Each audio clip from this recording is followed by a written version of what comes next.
Hello students, this is a lecture of chapter 6 of SM, which is functional level strategies. Having studied business level and corporate level strategies, we'll now see कि functional level पे जो managers होते हैं वो कैसे strategies set करते हैं, what are the functional levels, etc. etc. So firstly we'll see the quotation which is written by Henry Mintzberg, which says that most of the times strategists should not be formulating strategies at all. They should be getting on with implementing strategies they already have. So what he wants to say is sometimes too much strategy formulation keeps the managers engaged in the process of planning and thinking too much, and जिसकी वजह से जो implementation part है वो रह जाता है. It gets prejudiced with.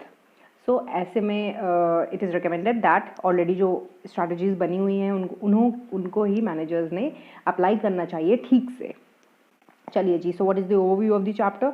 Will see financial strategy. हम जानते हैं कि फंक्शनल लेवल्स एक बिजनेस में क्या क्या होते हैं, whether the business is divided in a divisional structure और a functional structure. Divisional structure भी है तो एक डिवीजन में बहुत सारे फंक्शंस होते हैं विच support the main or the primary functions, and so thus there are supporting functions as well. There are primary functions. So हम लोग पढ़ने वाले हैं financial strategy, production strategy, logistics strategy, R&D strategy, HR and marketing के बारे में. चलिए जी, introduction देख लेते हैं. तो जी once higher level corporate and business strategies have been developed, management needs to formulate and implement strategy for each of the functional areas of the business.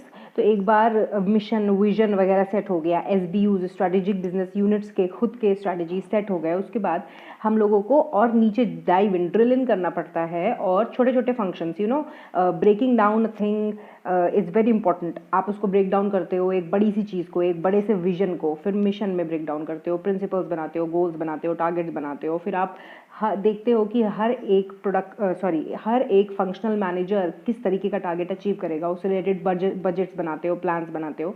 सो आप drill इन करते जाते हो और एक ब्रेक डाउन करते करते एकदम लोएस्ट लेवल पे आप डिफाइन करते हो कि how the things are going to work. So सबसे ऊपर कॉर्पोरेट लेवल स्ट्रैटेजीज थी, फिर हमने बिजनेस लेवल देखा, अब हम फंक्शनल लेवल देखने वाले हैं.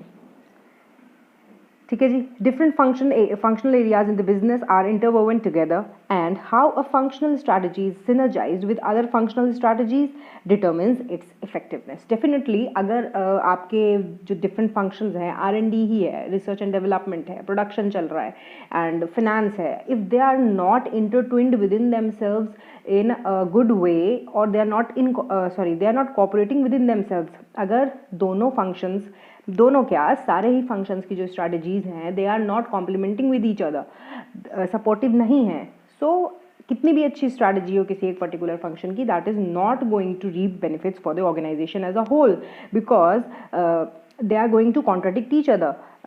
साथ में कोऑपरेट करके अगर स्ट्रैटेजीज नहीं आप इम्प्लीमेंट कर पा रहे हो in the functions, then there is no use of being a good manager at the functional level.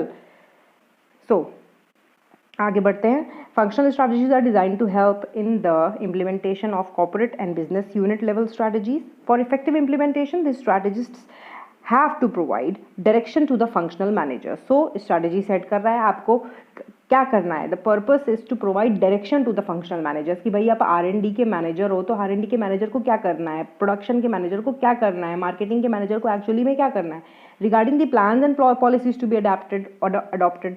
Okay जी. In fact, the effectiveness of strategic management depends critically on the manner in which these strategies are implemented. So आप देख रहे हो, it's not written formulated. Strategy formulation is not that important as much as implementation is important, and you have seen this on the first page of this chapter. इसका मतलब है कि कितनी भी अच्छी strategy क्यों ना बनी हो, implementation बहुत important होता है. implementation कौन करता है भाई, functional level से ही तो implementation शुरू होता है, उनको ही आपस में cooperate करना पड़ता है एक दूसरे से, and then they actually achieve targets and goals. तब कंपनी कहीं जाकर कॉर्पोरेट लेवल जो आपके गोल्स हैं वो अचीव हो पाते हैं. Functional strategies provide details to the business strategy and govern as to how key activities of the business are to be managed. I hope you got it. चलिए जी, functional strategies plays two important roles. Firstly, they support to the overall business strategy. Definitely, the functional strategy has to be in alignment with the corporate strategy and the business strategy as well. अगर कुछ भी contradiction है, कुछ भी contrast चीज़ है, तो and they are going to contradict each other, तो फिर implementation possible नहीं हो पाएगा और फिर overall जो business के objectives हैं वो achieve नहीं होंगे. Secondly, they spell out as to how functional managers will work. काम करने का तरीका बताता है and support करता है business strategy को. Simple, two things, two important roles. All right, so as to ensure better performance in their respective functional areas. Strategies in functional areas include marketing, finance, production, R&D, and HR management are based on the functional capabilities of an organization. For each functional area, first, the major sub areas are identified. आप देखते हो कि finance में भी आप लोग CS बनने वाले हो, तो आपको पता है कि फाइनेंस या फाइनेंस एंड अकाउंटिंग डिपार्टमेंट है, तो it's definitely having sub areas within itself as well, जहाँ पर कहीं पे बैलेंस शीट बन रहा है, कहीं पे टैक्सेशन का काम हो रहा है, कहीं पे इंटरनल ऑडिट का काम हो रहा है, कहीं पे अलग अलग चीज़ें, परचेज कोई देख रहा है, कोई सेल्स देख रहा है, import department, export department, a lot of sub areas are there within one department और वन फंक्शनल एरिया इटसेल्फ. तो सबसे पहला काम क्या करना है? Identification of sub areas. Alright, first the major sub areas are identified, and then for each of these sub areas, content of functional strategies, important factors and their importance in the process of strategy implementation are identified. कि क्या क्या functional strategies इन सारे सब areas पे लग सकती है, उन strategies को बनाने के लिए कौन कौन से factors हैं जो important हैं और वो important क्यों हैं. What is the importance in the process? आप देखते हो कि gears होते हैं, gears, you must be knowing about gears, कि गोल गोल होते हैं and एक gear भी आप बीच में से निकाल दो तो सारी की सारी मशीन बंद हो जाती है, like in a clock. ठीक है, तो that is how you know the importance of even a small sub area within a small function in an organization. So यहाँ पर आप identification कर रहे हो, सिर्फ this part says identify करिए. Next is in terms of the levels of strategy formulation. In terms of the level of the strategy formulation, functional strategies operate below the SBUs or business level strategies. You have gotten that. Within functional strategies, there might be several sub-functional areas. I've told this already.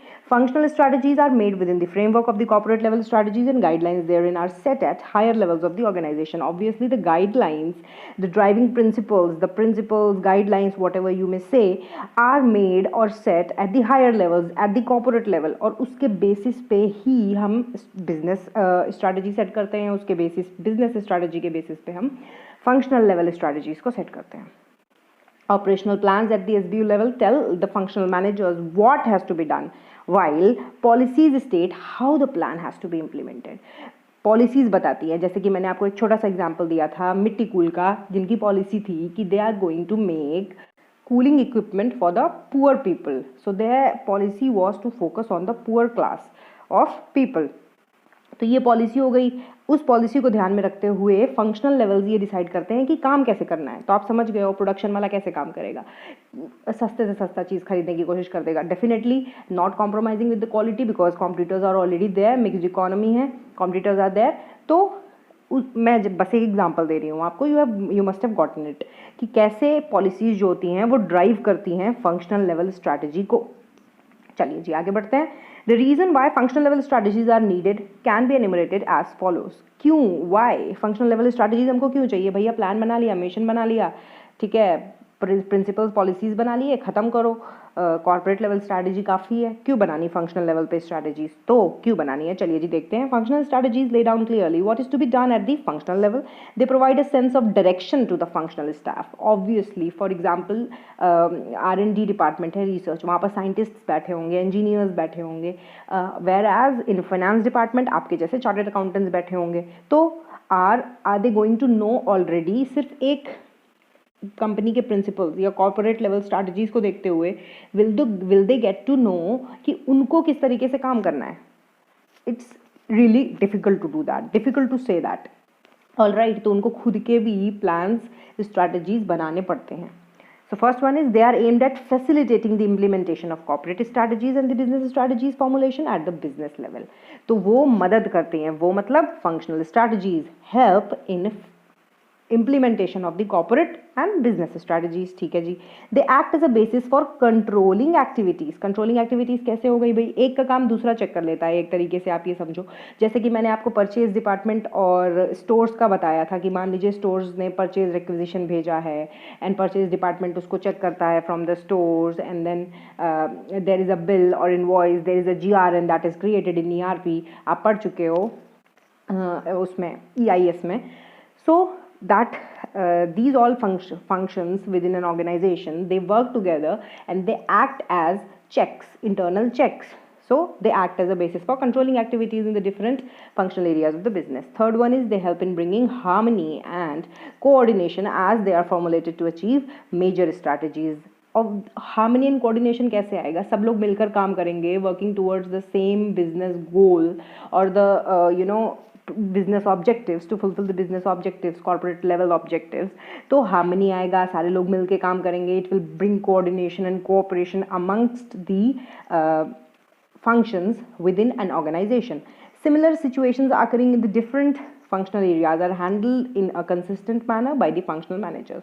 तो इसका मतलब यही है कि अगर एक function में कोई प्रॉब्लम आ रही है तो दूसरा फंक्शन का जो मैनेजर है he can take the example of that particular functional area जहाँ पर वो प्रॉब्लम आई है. सिमिलर प्रॉब्लम्स को हैंडल करने का तरीका उनका सेम हो जाता है because ultimately they are having one common goal, तो जो उनका कॉर्पोरेट ऑब्जेक्टिव होता है. सो ये सारे आपको दिए हुए हैं reasons why to have functional strategies. तो हमने पहला क्या देखा कि functional strategies aim at facilitating the corporate and business strategy. Second one is they act as controlling activities. They help in bringing harmony and coordination. And similar situations या यहाँ पर situations की जगह हम कह सकते हैं adverse situations भी आ जाती हैं कभी कभी. तो functional areas के managers आपस में बात करके handle कर सकते हैं उनको कि यार तूने जैसे किया था मैं भी वही कर लेता हूँ अपने functional area में.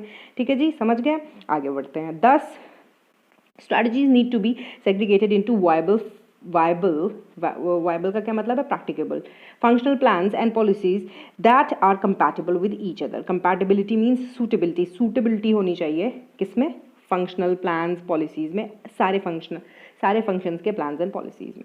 In this way, strategies can be implemented by the functional managers. Environmental factors relevant to each functional area have an impact on the choice of functional strategies. Definitely, देखिए जैसे कि research and development चल रहा है तो technology हमारी इतनी तेज़ जो है इवॉल्व हो रही है. ऐसे केस में अगर कोई टेक्नोलॉजी बेस्ड टेक्नोलॉजी कंपनी है तो उनको क्या करना पड़ेगा, उनका जो R&D डिपार्टमेंट है it has to be robust.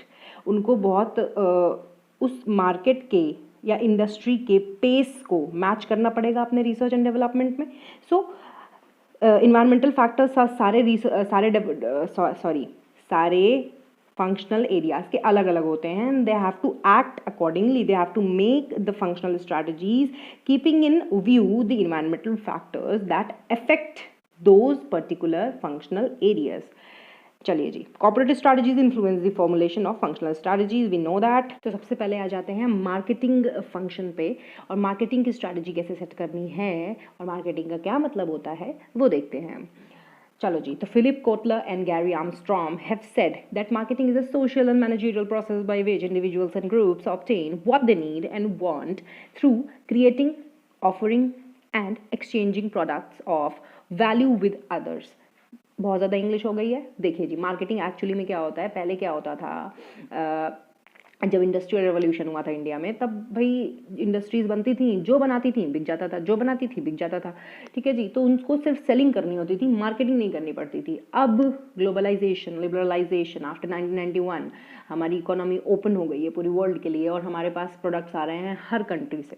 ठीक है जी, सारी बड़ी इकोनॉमी से.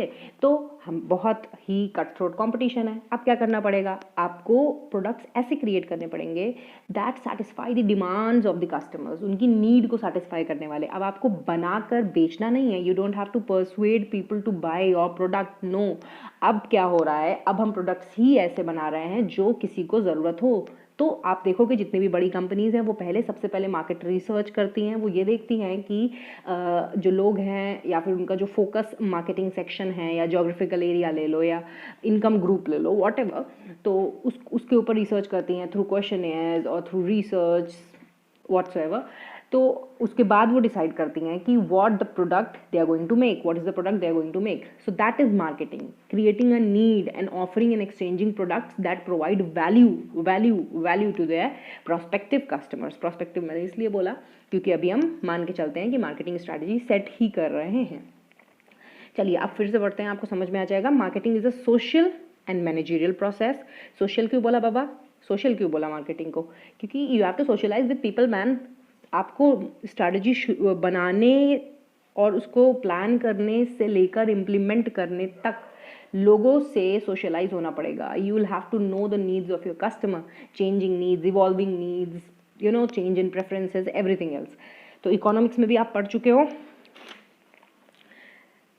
What is that law, that law of diminishing marginal utility. तो बहुत सारी चीज़ें होती हैं लॉज, तो you have to take them into consideration for make consideration while making your strategy.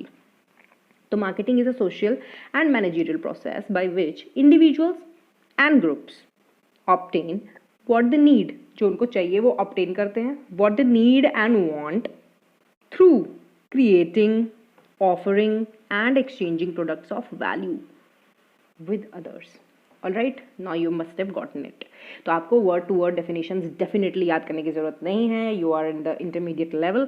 आपसे इंटेलेक्ट और एनालिसिस एक्सपेक्ट किया जाता है in case studies, not these definitions, but you must know the gist और द मार्केटिंग स्ट्रैटेजी। आप nutshell में आप लिख सको उसको, आपसे पूछा जाए तो।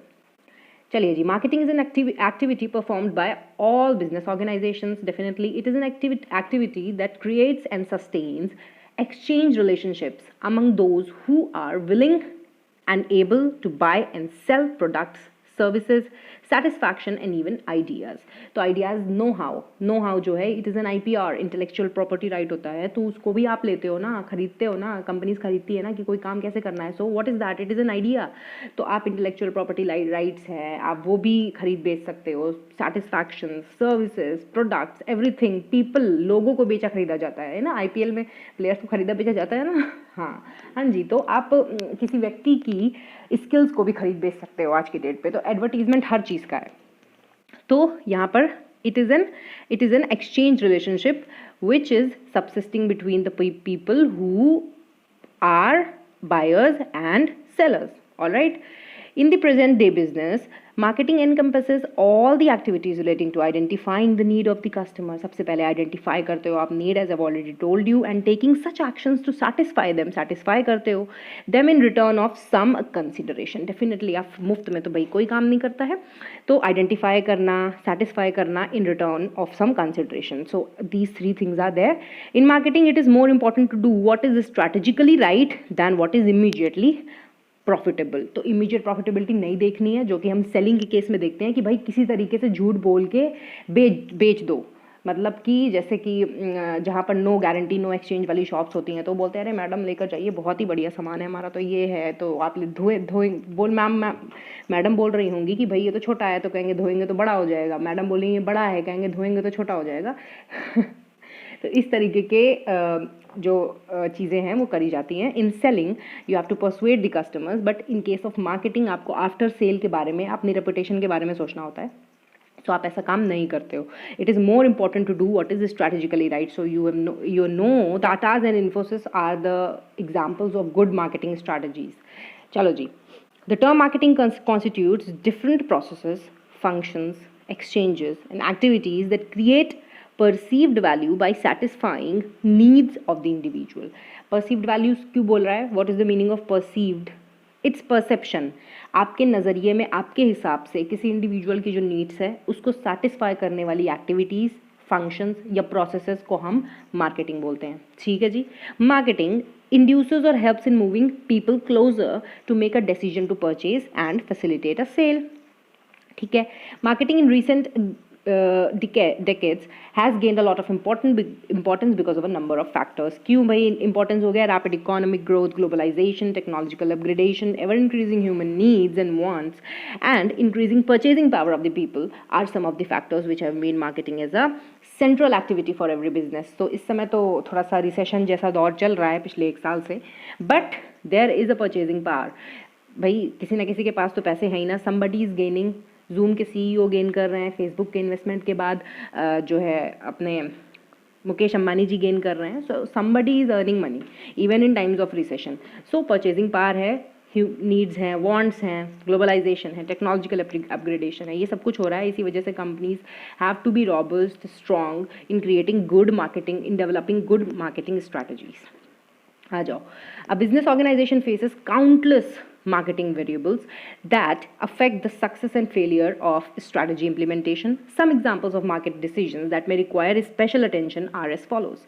कौन कौन से मार्केट डिसीजंस हैं भाई देख लेते हैं. सबसे पहला the amount and extent of advertising. So advertising सबसे मेन चीज़ है मार्केटिंग की. आप मार्केटिंग से एडवर्टाइजिंग ही रिलेट करते हो. आप you use the terms interchangeably, although there is a huge difference. Advertising सिर्फ मार्केटिंग का एक पार्ट है, लेकिन आप बहुत सिग्निफिकेंट पार्ट है. That you know, that you are aware about. बहुत ज़्यादा डीप में जाने की आपको ज़रूरत भी नहीं है. You are going to be CAs, not marketing के लोग. ठीक है. The amount and extent of advertising, whether to use heavy or light advertising, what should be the amount of advertising in print media, television, internet, कैसे advertise करना है. तो बहुत सारे मीडियम्स होते हैं एडवर्टाइजिंग के. आपने क्लास 12th में भी पढ़ रखा होगा अपने बिजनेस स्टडीज़ की बुक में. एडवर्टाइजिंग का बहुत ही कॉम्प्रिहेंसिव कवरेज है. Second one is the kind of distribution network to be used. भाई मल्टीपल चैनल्स ऑफ डिस्ट्रीब्यूशन होते हैं. 1 लेयर, 2 लेयर, 3 लेयर्स, डायरेक्टली देना, बहुत सारी लेयर्स हो सकते हैं. तो आप किस तरीके का यूज़ करना चाहते हो या कर सकते हो या अफोर्ड कर सकते हो, उसके हिसाब से dealerships etcetera. whether to be a price leader or a price follower. So this is also a critical decision that has to be taken marketing strategy में कि भाई price leader बने या price follower बने. If the conditions will warrant and the firm is good, the business is good, तो price leader बन भी पाओगे, otherwise price follower ही बनना पड़ेगा. तो यहाँ पर प्राइस आ गया, यहाँ पर डिस्ट्रीब्यूशन नेटवर्क आ गया, यहाँ पर आ गया advertisement. Whether to offer a complete और लिमिटेड वारंटी किस तरीके की देनी है. वेदर टू लिमिट और enhance the share of business done with a single और अ फ्यू कस्टमर्स. ठीक है जी. Next is whether to reward sales people based on straight salary, straight commission or a combination of salary and commission. So ये सारी चीज़ें जो होती हैं factors you have to keep in mind while setting or formulating a strategy marketing की. आ जाइए marketing process को देखते हैं हम. मार्केटिंग प्रोसेस क्या होता है? सबसे पहले एनालाइजिंग मार्केटिंग अपॉर्चुनिटीज़. अपॉर्चुनिटी है या नहीं है. ऐसा तो नहीं है कि मार्केट सैचुरेट हो चुका है या फिर आपका प्रोडक्ट आउटडेटेड है या फिर उस प्रोडक्ट में लोगों को टेक्नोलॉजिकल एक्सपेक्टेशंस हैं. For example refrigerators. तो रेफ्रिजरेटर्स अगर आप लाने की कोशिश कर रहे हो, even though the market is saturated, but ख़राब तो होता है ना, नया तो लोग खरीदते हैं. सो आप अगर सोच रहे हो कि आप रेफ्रिजरेटर्स लाने की कोशिश करोगे तो आपको टेक्नोलॉजी और AI को भी ध्यान में रखना पड़ेगा, क्योंकि because these days the refrigerators which are coming in the market are smart refrigerators. AI है उसमें, वो आपकी आवाज़ सुनता है एलेक्सा की तरह और वो गाना चलाता है, प्ले करता है. सो ये सब चीज़ें भी हैं. तो आपको you will have to analyse the market opportunities, select the target market कि भाई जोग्राफिकल एरिया के हिसाब से या इनकम ग्रुप के हिसाब से कैसा आपको सेलेक्ट करना है market. Developing the marketing mix. तो मार्केटिंग मिक्स क्या होता है विल सी इन डिटेल थोड़ी देर में ही. And managing the marketing effort. भाई कौन करेगा, कैसे होगा, क्या लेवल्स ऑफ डिस्ट्रीब्यूशन होंगे. Target customers stand at the centre of marketing process. Obviously marketing strategy ही आप उस हिसाब से फॉर्मुलेट करते हो जैसा आप टारगेट कस्टमर चूज़ करते हो. ठीक है जी. अगर आप कोई बच्चों से रिलेटेड प्रोडक्ट बना रहे हो, किंडर जॉय बना रहे हो, तो उसका पैकेजिंग से लेके, उसके टेस्ट से लेके, उसमें जो चीज़ें यूज़ हो रही हैं, उसका लाइसेंसिंग, उसका packaging, everything will be related to kids. ठीक है. Not the licensing part definitely, but you will have to put those ingredients which are not harmful to the kids. That's what I meant. Target customers stand at the center of the marketing process. Once the corporate strategy has defined the company's overall mission and objectives, marketing plays a role in carrying out these objectives. सबसे पहला, delivering value to the customers. भाई valuable product नहीं होगा आपका तो आप बेवकूफ़ बनाकर किसी को एक बार अपना प्रोडक्ट बेच ले जाओगे, but your company won't survive, your organization is not going to survive in long run because people will get to know कि बेकार सा प्रोडक्ट बना रहे हैं यार ये, ठीक है. आ जाओ, marketing alone can not produce superior value for the customers. तो बहुत ज़्यादा मार्केटिंग एक्सेस हाइप मार्केटिंग कर दी बट देखने में कुछ नहीं है, खोदा पहाड़ निकला चूहा, ये वाली बात है. It needs to work in coordination with other departments to accomplish this. Definitely a marketing department must be in touch with other departments as well कि भाई हम जो क्लेम कर रहे हैं इज इट वायबल और not, is it true about the organisation और not. So marketing वाले बंदों को सबसे ज़्यादा नॉलेज होना चाहिए प्रोडक्ट का. Marketing acts as part of the organizational chain of activities. Definitely marketers are challenged to find ways to get all departments to think with focus on the customers. Definitely the focus is on the customer. In its search for competitive advantage, the firm needs to look beyond its own chain of activities and into the chains of its suppliers, distributors and ultimately customers. तो अगर आप industrial product बना रहे हो तो you will also have to consider the supply chain of your customer industry. आप industrial product बना रहे हो तो आप समझ रहे हो ना इंडस्ट्रियल प्रोडक्ट्स क्या क्या होते हैं. मशीन बनाना, ठीक है, मैं मशीन मैन्युफैक्चरर हूँ, वो मशीन किसी और प्रोडक्ट को बनाएगी जो कि अल्टीमेटली कस्टमर्स तक जाएगा.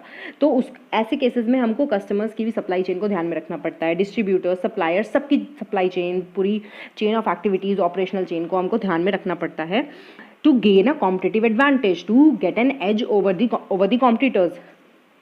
This partnering will produce a value delivery network. चलिए जी, ये देखिए कंपनी जो है, कंपनी की चेन ऑफ एक्टिविटीज़ हैं, सप्लायर की, कस्टमर्स की, कंपनी की, मतलब it's just showing that it is a value delivery network. जहाँ पर आप वैल्यू डिलीवर करने की कोशिश करते हो तो आप अपने कस्टमर्स को भी वैल्यू प्रोवाइड करते हो because the suppliers come in between your chain. Raw material लेना है उससे. चलो जी, connecting with customers. How will you connect with the customers? To succeed in today's competitive marketplace, companies must be customer centered. जो customer बोलेगा वही होगा. Caveat vendor, you know that. They must win customers from competitors and keep them by delivering great value. Since companies cannot satisfy all customers in a given market, they must divide up the total market. Market segmentation करना पड़ेगा, choose the best segment, market targeting करनी पड़ेगी and design strategies for profitably serving chosen segments better than the competitors. मतलब market positioning करनी है. तो 3 चीज़ें आपको बताई गई हैं, market segmentation, market targeting and market positioning. बस एक एक लाइन का डिस्क्रिप्शन है. मार्केट सेगमेंटेशन मतलब मार्केट को डिवाइड करना, पूरे मार्केट को डिवाइड करना जहाँ पर हम फोकस कर सकते हैं. मतलब कि हमारे लिए सबसे, मैंने आपको नीश मार्केटिंग बता रखी है, कभी कभी नीश मार्केटिंग करने की ज़रूरत पड़ जाती है. So you must already know that what's your best segment in a provided market. Choose the best segment. आप मार्केट टारगेटिंग करते हो, उसके बाद कॉम्पिटिटर्स से अच्छा सर्व करने की कोशिश करते हो और पोजीशनिंग करते हो अपनी मार्केटिंग की. ठीक है जी, बहुत ही बढ़िया. आ जाते हैं मार्केटिंग मिक्स पर, जिसको हम 4 P's या 4 C's भी कहते हैं. 4 C's वैसे कस्टमर के नज़रों में होती है. सो हम मार्केटिंग पढ़ रहे हैं, मार्केटिंग स्ट्रैटेजी फॉर्मुलेट करने वाले हैं, तो हमारे लिए 4P ही रेलेवेंट है. And let me tell you all, ये आप लोग 12th क्लास में पढ़ चुके हो, लेकिन अभी मैं आपको बताऊंगी तो आपको कुछ याद नहीं आएगा. चलिए कोई बात नहीं, अच्छी बात है, otherwise what's the need of me. चलिए, marketing mix forms an important part of overall competitive marketing strategy. The marketing mix is the set of controllable market variables. Variables क्यों बोला है? चेंज होता है, वेरी करता है, इसलिए भाई ऐसे कौन से मार्केटिंग के वेरिएबल्स हैं जिनको हमको ध्यान में रखना है to make an equation or the strategy of marketing that the firm blends to produce the response it wants in the target market. आप टारगेट मार्केट में किस तरीके का रिस्पॉन्स चाह रहे हो अपनी कंपनी के लिए, तो आप ब्लेंड बनाते हो, मिक्स बनाते हो 4 P's का. वो 4 P's हम अभी देखेंगे, 4 P's का. ठीक है जी. The marketing mix consists of everything that the firm can do to influence the demand for its product. Variables are often termed to as 4Ps. The 4Ps stand for product, price, place and promotion. तो ये बहुत important चारों चीज़ हैं जो आप marketing mix में decide करते हो, इनका मिक्सचर बनाते हो, इनको ब्लेंड करते हो, उसके बाद एक सोल्यूशन तैयार होता है जिसको हम मार्केटिंग स्ट्रैटेजी बोलते हैं. An effective marketing program blends all the marketing mix elements into a coordinated program designed to achieve the company's marketing objectives by delivering value to the customer. The 4Ps are from the marketer's angle. When translated to the perspective of the customers, they may be termed as 4Cs. तो क्या 4Cs होते हैं as per the perspective of the customers? उनके नज़रिए में they may be referred to as, पहला है customer solution. तो solution क्या हो गया जी? Product. Next is price, next is customer cost, which is the price, convenience is the place, communication is promotion. तो ये 4Cs हैं, इनको भी आप याद रखोगे तो बहुत ही बढ़िया बात होगी. 4Ps तो आपको वैसे भी याद हो जाने हैं. Customer solution, customer cost, convenience and communication. तो ये सेम चीज़ें हैं जो हम पढ़ने वाले हैं. सब first one is product could be goods and services as well. So product stands for the combination of goods and services that the company offers to the target market. Strategies are needed for managing existing products over time, adding new ones and dropping failed products. ठीक है जी. तो बहुत बड़ी गलती कभी कभी करते हैं इवन बिजनेस टाइकून्स गलती करते हैं कभी कभी कि कोई प्रोडक्ट जो है वो वैल्यू रीप नहीं कर रहा है as much as it should, उतना प्रॉफिट नहीं दे रहा है. Even the normal level of profits that is subsisting in the industry, type of industry, उतना भी प्रॉफिट नहीं दे रहा है, तब भी उसको ड्रॉप नहीं करते हैं जल्दी से. ठीक है. So we already seen in the BCG growth matrix, growth share matrix थी और उसमें हमने देखा था कि जो डॉग्स होते हैं उनको सेल ऑफ करना चाहिए. तो वो although those were not products but those were strategic business units, लेकिन हम उसको प्रोडक्ट के उस पर भी रख सकते हैं, के लिए भी एप्लीकेबल कर सकते हैं कि कुछ प्रोडक्ट्स ऐसे होते हैं those do not reap benefits, those are equivalent to dogs. तो हमको उनको निकालना पड़ता है, उनको ड्रॉप करना पड़ता है और we have to invest in the stars where there is a high growth of the market and where there is more market share in the particular product. ठीक है जी. तो ये बॉस्टन कंसल्टिंग ग्रुप वाली मैट्रिक्स में था. चलो आगे बढ़ते हैं. Strategic decisions must also be made regarding branding, packaging and other product features such as warranties. तो आपने देखा होगा बहुत ही अट्रैक्टिव पैकेजेस या ब्रांड नेम्स बनाए जाते हैं. तो आप ये देखते हो कि लिप्टन, कोलगेट, रिन, तो इतने इजी स्पेलिंग क्यों बनाए जाते हैं? सो दैट आप एक बार सुनो और आपके दिमाग में छप जाए.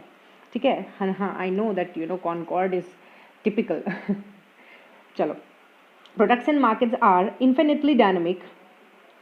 Products and markets are infinitely dynamic. Dynamic matlab changing. An organization has to capture such dynamics through a set of policies and strategies. Some products have consistent customer demand over a long period of time, while others have short lifespans. There are products that have wide range of quality and workmanship, and these also change over time. There are industrial or consumer products, essentials और luxury products, durables और perishable products. तो आप बहुत तरीके का product categorisation होता है. Industrial products हैं, उसमें भी रॉ मटेरियल्स हैं, केमिकल्स मिलते हैं. कंज्यूमर प्रोडक्ट्स हैं जो कंज्यूमर्स डायरेक्टली यूज़ करते हैं, नॉट फॉर रीसेल होते हैं. एसेंशियल प्रोडक्ट्स होते हैं, कुछ लग्जरी प्रोडक्ट्स होते हैं, एंटीक आइटम्स होते हैं जिनका दूसरा कोई सिमिलर प्रोडक्ट नहीं होता दुनिया में. एंटीक्स होते हैं और पेरिशेबल्स होते हैं, ड्यूरेबल प्रोडक्ट्स होते हैं. तो इन सब के लिए अलग अलग टाइप का स्ट्रैटेजी फॉर्मुलेट करना पड़ता है. आपको चूज़ करना पड़ता है कि आपके टारगेट मार्केट के हिसाब से आपको किस तरीके का प्रोडक्ट बनाना है या ऑफर करना है. Products can be differentiated on the basis of size, shape, colour, packaging, brand names, after sale services and so on. तो कभी कभी आप 2 पैसे ज़्यादा दे देते हो फॉर आफ्टर सेल सर्विसेज. अगर आपको लगता है कि किसी की आफ्टर सेल सर्विस अच्छी है, मान लीजिए एयर कंडीशनर्स फॉर एग्जाम्पल, और even cars are really important, तो आपको लगता है Maruti offers better after sale services, तो आपको 20-25 हज़ार रुपये ज़्यादा देने में किसी कार में आपको तकलीफ नहीं होगी, because you want an all life support, durable support from the company. Organizations seek to hammer into customers' mind that their products are different from others. Differentiation क्यों शो करना चाहते हैं जो ऑर्गेनाइजेशंस होते हैं? बिकॉज आप देख चुके हो अर्थर डी लिटिल की मैट्रिक्स में भी, ADL में भी, अगर आप स्ट्रॉन्ग फेवरेबल पोजीशन पे होते हो, डोमिनेंट पोजीशन पे नहीं हो मार्केट में, तो आपको अपना प्रोडक्ट थोड़ा सा अलग बनाना ही पड़ता है, so that it is influencive and attractive to the customers. It does not matter whether the differentiation is real or imaginary. ठीक है जी. Quite often the differentiation is psychological rather than physical. It is enough if customers are persuaded to believe that the marketer's product is different from others. अगर आप दूसरों को बस persuade कर रहे हो अपने target customers को कि मेरा product अलग है, whether or not it is different, that is sufficient. So persuasion कैसे होगा? Through advertisements वगैरह होता है, which we'll see later. चलो, organizations formalize product differentiation through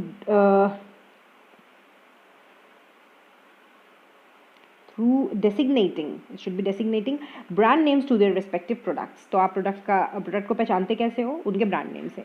ठीक है जी. Soaps, there are hundreds of soaps available in the market, but आप बोलते हो हाँ ये लक्स वाला सोप है, ये डेटॉल वाला सोप है. आपको तो उनका शेप भी याद रहता है, तो वो शेप भी जल्दी नहीं चेंज करते हैं, नाम चेंज नहीं करते हैं. They don't change the colour of the label.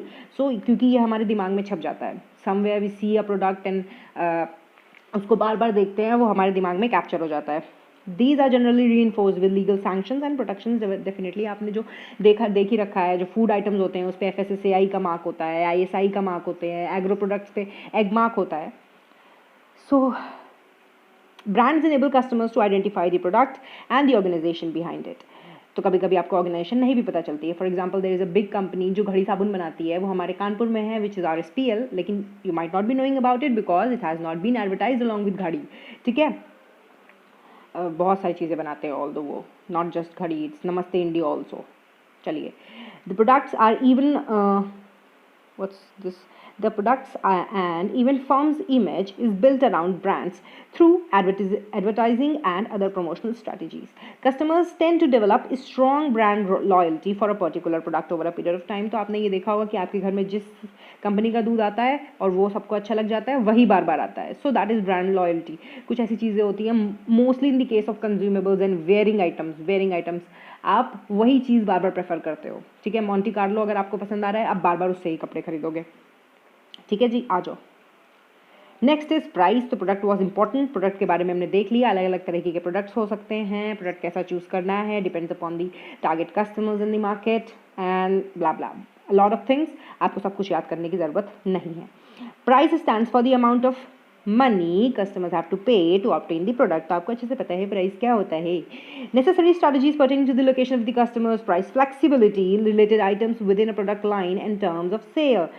भाई कैसा प्राइस होगा, फ्लेक्सिबल होगा या नहीं. आपने देख रखा है मिंत्रा या जितनी भी शॉपिंग साइट्स ले लो, वहाँ पर आपको जो प्रोडक्ट होता है वो 300 का होता है, वो आपको 300 में मिल रहा होता है, लेकिन उसका MRP होता है 1200, वो आपको मिल रहा होता है डिस्काउंट पे. तो दिस इज़ फ्लेक्सिबिलिटी. उन्होंने इतना स्कोप क्यों रख रखा है? बिकॉज एट टाइम्स उनको जो डिस्काउंट्स हैं वो रिड्यूस करने पड़ते हैं. ठीक है जी.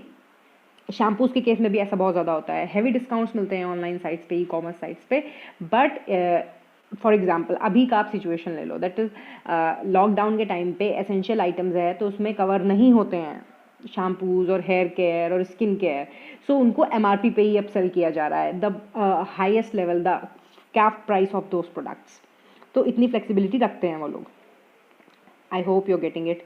The price of the product is a composite expression of its value and utility to the customer, its demand, quality, reliability, safety, the competition it faces, the desired profit and so on. तो हर एक चीज़ को ध्यान में रखते हुए, आप देख रहे हो इतनी सारी चीज़ों को ध्यान में रखते हुए प्राइस सेट किया जाता है, which represents a lot of things in a product.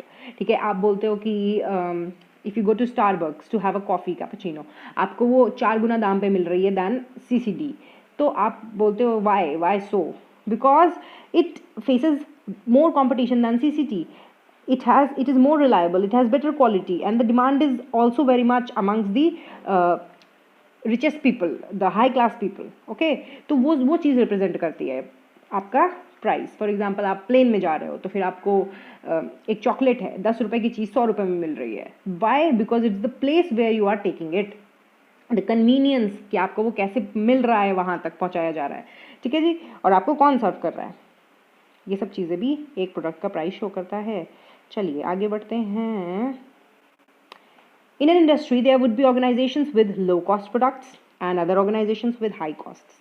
The low-cost organizations may adopt aggressive pricing strategies as they enjoy more freedom of action in respect of their prices.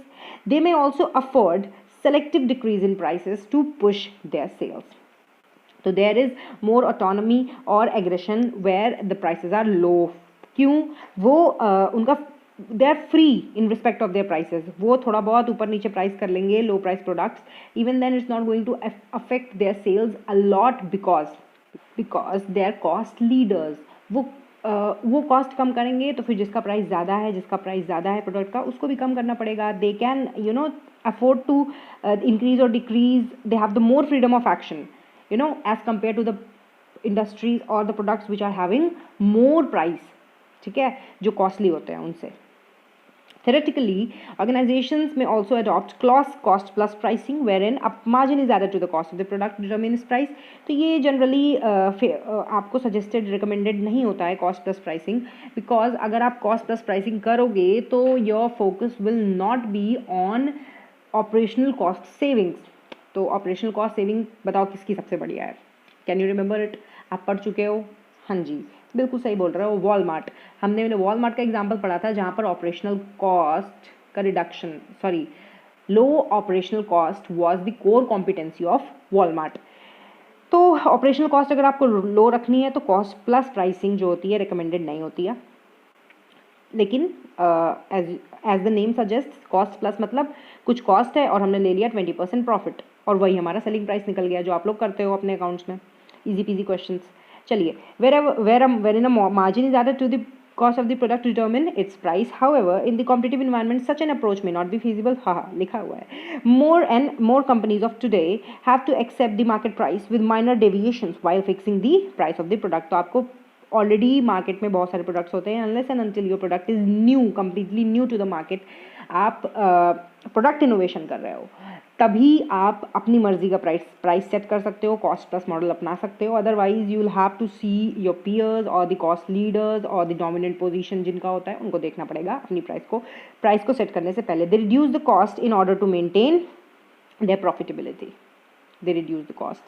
In order to maintain their profitability. For a new product, pricing strategies for entering a market needs to be designed. In pricing a really new product, at least 3 objectives must be kept in mind. अगर नया product है तो कौन से 3 objectives आप लोग दिमाग में रखोगे? Please highlight it down, is important. Firstly, making the product acceptable to the customers. भाई नया प्रोडक्ट है तो लोग उसको अपनाएंगे कैसे? ठीक है जी, आपको सबसे पहले उसकी नीड क्रिएट करनी पड़ेगी मार्केट में. Second is producing a reasonable margin over cost. थोड़ा तो मार्जिन चाहिए ना जी, सर्वाइवल करना है, फिर प्रॉफिट करना है, फिर ग्रोथ भी करना है, थोड़ा तो मार्जिन चाहिए. नया प्रोडक्ट है तब भी. तो नया प्रोडक्ट में थोड़ा सा फ़ायदा ये हो जाता है that if the customers are not reluctant towards the product already and technology related product है तो चल जाता है मार्केट में. आप देखिए फ़ोन्स हैं, 1 कैमरा से 2 कैमरा से 3 कैमरा से 4 कैमरा 5 कैमरा आ गया है फ़ोन में. सो ऐसा कुछ एज सच नीड नहीं है, नीड्स नहीं है. सबको पता है कि मेगापिक्सल पे डिपेंड करता है, कैमरा के सेंसर्स पे डिपेंड करता है पिक्चर की क्वालिटी. बट 5 कैमरा आ रहे हैं तो लोग they are driving towards those phones which are having these number of cameras. So technology में तो चल जाता है. अदरवाइज कोई प्रोडक्ट है तो लोग अगर रिलेक्टेंट नहीं हैं तब तो आप अपनी मर्जी का प्राइस सेट कर सकते हो. Otherwise you will have to produce a reasonable margin. आपको रीजनेबल मार्जिन रख के चलना पड़ेगा इन द प्रोडक्ट.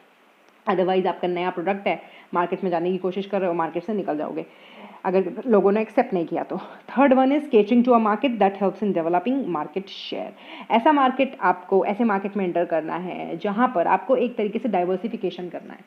आप ऐसे मार्केट में एंटर करने की कोशिश करो जहां पर आप अपने मार्केट शेयर को इंक्रीज करने का स्कोप हो. ठीक है जी.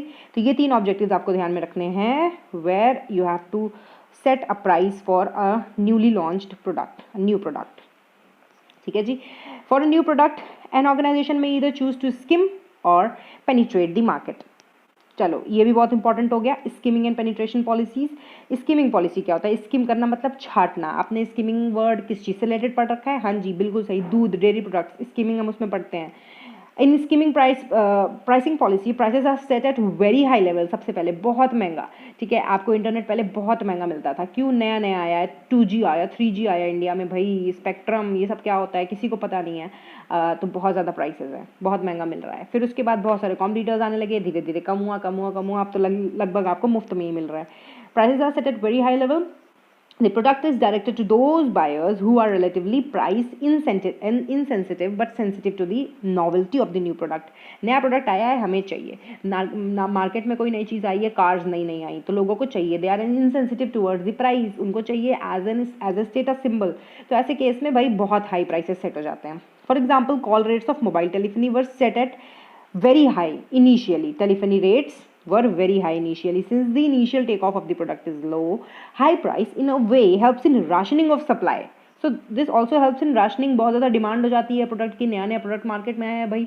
पहले तो वायर्ड फ़ोन्स चलते थे, अचानक से मोबाइल फ़ोन आ गया तो मोबाइल फ़ोन की डिमांड अचानक से बढ़ गई है, तो फिर सप्लाई हो रहा है, वो बहुत ज़्यादा सप्लाई करना है, तो उसकी राशनिंग कैसे करोगे भाई?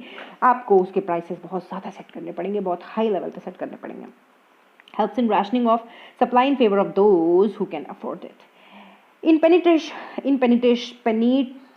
Penetration firm keeps a temptingly low price.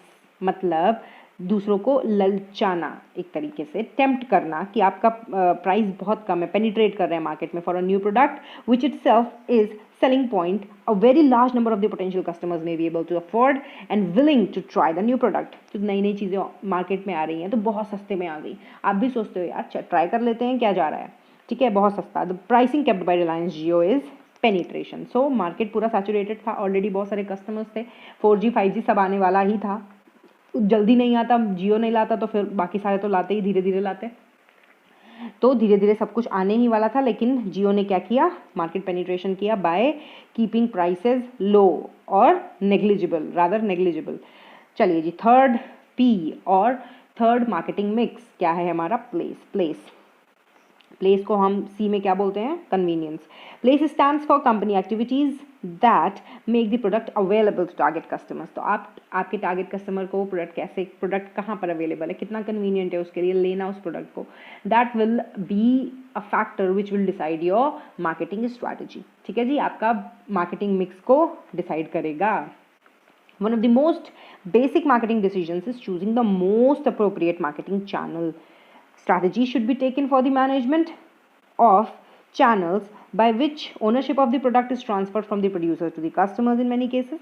The systems by which goods are moved from where they are produced by the final customers. क्या क्या लिखा हुआ है? Strategies applicable to the intermediaries such as wholesalers and retailers must be designed. बस कह रहा है आपसे कि चैनल्स कितने होंगे आपके, भैया कौन सा चैनल यूज़ कर रहे हो हमको प्रोडक्ट पहुंचाने में. मान लीजिए इंडस्ट्रियल प्रोडक्ट है तो इंडस्ट्री स्पेसिफिक को चाहिए होगा, तो इंडस्ट्रीज जहाँ पर कॉन्सेंट्रेटेड होंगी आप वहीं तो पहुंचाओगे ना प्रोडक्ट को. अगर बहुत दूर रखा हुआ है और इंडस्ट्री को इमीडिएट रिक्वायरमेंट है प्रोडक्ट की और आप शिपिंग करवा रहे हो प्रोडक्ट की, तो थोड़ी ना चलेगा. ऐसा तो नहीं होता है जी, बिल्कुल नहीं होता.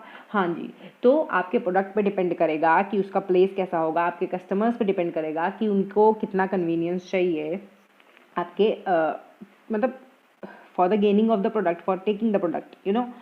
तो उसके हिसाब से प्लेस डिटर्मिन किया जाएगा.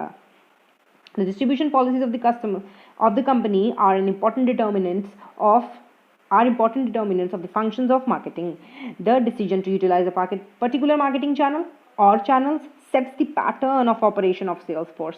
सेल्स फोर्स आपकी कैसे ऑपरेट करेगी? LIC की पॉलिसी बेचने के लिए एजेंट लगाएंगे कि होलसेलर रिटेलर वाला सिस्टम यूज़ करेंगे अगर सर्विस नहीं दे रहे हो, प्रोडक्ट दे रहे हो. तो ये सारी चीज़ें चैनल्स या डिस्ट्रीब्यूशन लेयर्स में आपकी कवर हो जाती हैं. We will learn more about place when we study logistics later in this chapter. तो आप लॉजिस्टिक्स में पढ़ने वाले हो, इसको फिर से दोबारा आ जाओ जी. आखिरी P इज प्रमोशन और communication as we call it. Promotion stands for activities that communicate the merits of the product. Now, I am not explaining too much before reading out because you know what promotion means. तो आप लोग तो पूरा actors का promotion देखते हो movies का, आपको एक एक प्रेस के लोगों के क्वेश्चंस और उनके आंसर्स याद रहते हैं. मैं नहीं बता रही आपको प्रमोशन क्या होता है, आप अच्छी तरीके से जानते हो. It stands for activities that communicate the merits और the unique selling points of the product and persuasion करना, प्लीज मेरा प्रोडक्ट ले लो, target customers to buy it. The strategies are needed to combine individual methods such as advertising. अच्छा जी बताओ, advertising is same as promotion? नहीं जी, नहीं, ऐसा बिल्कुल भी नहीं है. Don't use promotion and advertising interchangeably. नहीं, प्रमोशन करने का तरीका है एडवर्टाइजिंग, ठीक है जी. Such as advertising, personal selling, घर घर जाके बेचना, and sales promotion into a coordinated campaigns करना. In addition, promotional strategies must be adjusted as the product moves from an earlier stage to a later stage in life, तो product आपका किस life cycle, like कौन से stage पे है अपने life cycle के, वो डिटर्मिन करेगा कि आपकी प्रमोशनल स्ट्रैटेजी कैसी होने वाली है। ठीक है जी, आगे बढ़ते हैं। Modern marketing is highly promotional oriented. Definitely हर चीज़ में प्रमोशन है, हर चीज़ में प्रमोशन है, इंसान भी खुद को बेचता है। I mean, unique selling points of your skills. Organizations strive to push their sales and market standing on a sustained basis and in a profitable manner under conditions of complex direct and indirect competitive situations. भैया complex market में situations हैं, उसके हिसाब से they'll have to push their sales and marketing ताकि sustainably काम हो सके, profit कमाओ थोड़ा बहुत, ठीक है। Promotion also acts as an impetus to marketing. It means that promotion also, forces, pushes marketing. It is simultaneously a communication, persuasion, and conditioning process. There are at least 4 major direct promotional methods or tools. कौन से विचार आपको main methods बताई गई हैं promotion की, उनको देख लो, रट लो बिल्कुल। हाँ जी, personal selling, advertising, publicity and sales promotion. हाँ जी, पब्लिसिटी और एडवर्टाइजिंग में फ़र्क होता है, विल सी, आपको तुरंत समझ में आ जाएगा देखते ही। And sales promotion, these are briefly explained as below. जल्दी जल्दी देखते हैं। पर्सनल सेलिंग मतलब घर घर जाके बेचना, ले लो हमारा सामान ले लो। जैसे पहले आते थे आपके लोग घर में, मैं बताऊँ आपको, पॉलिसीज़, जो इंश्योरेंस पॉलिसीज़ होती हैं, घर घर आके बेचते हैं कि नहीं? आपको बिल्कुल बेचते हैं।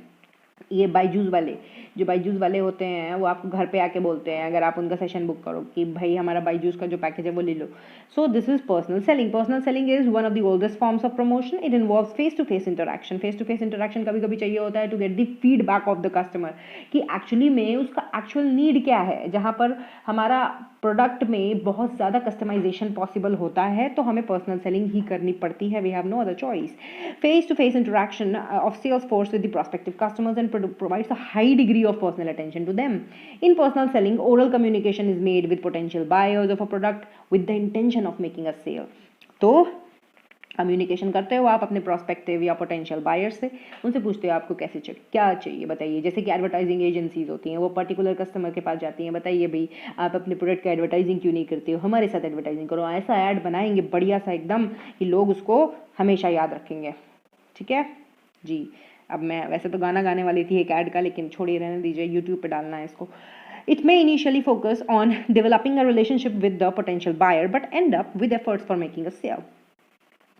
It may initially focus on developing a relationship.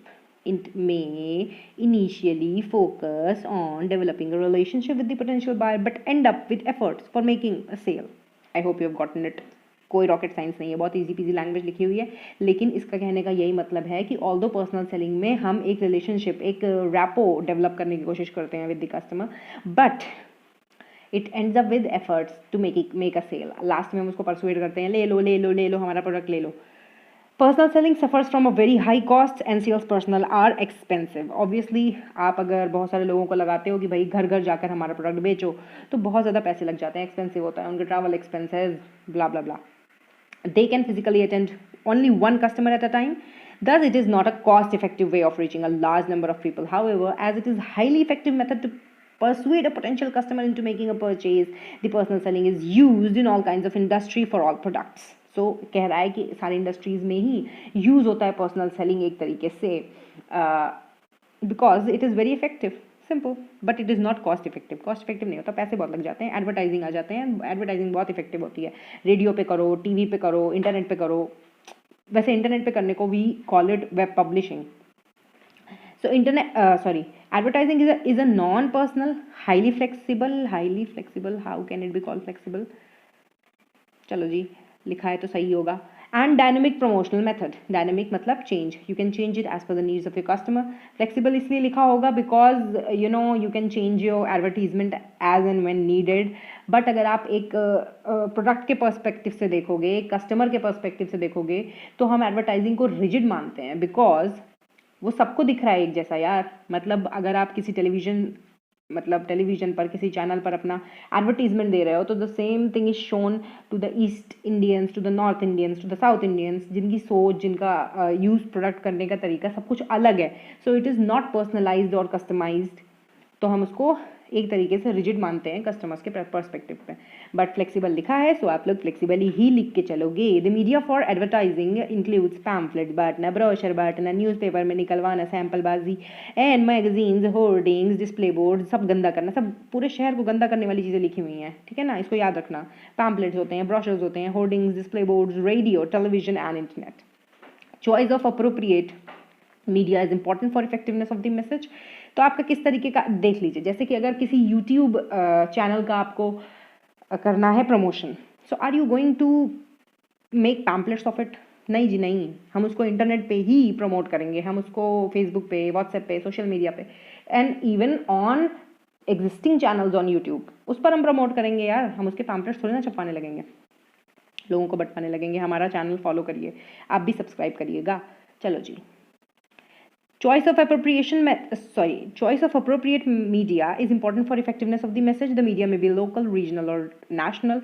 The type of the message, copy and illustration are a matter of choice and creativity.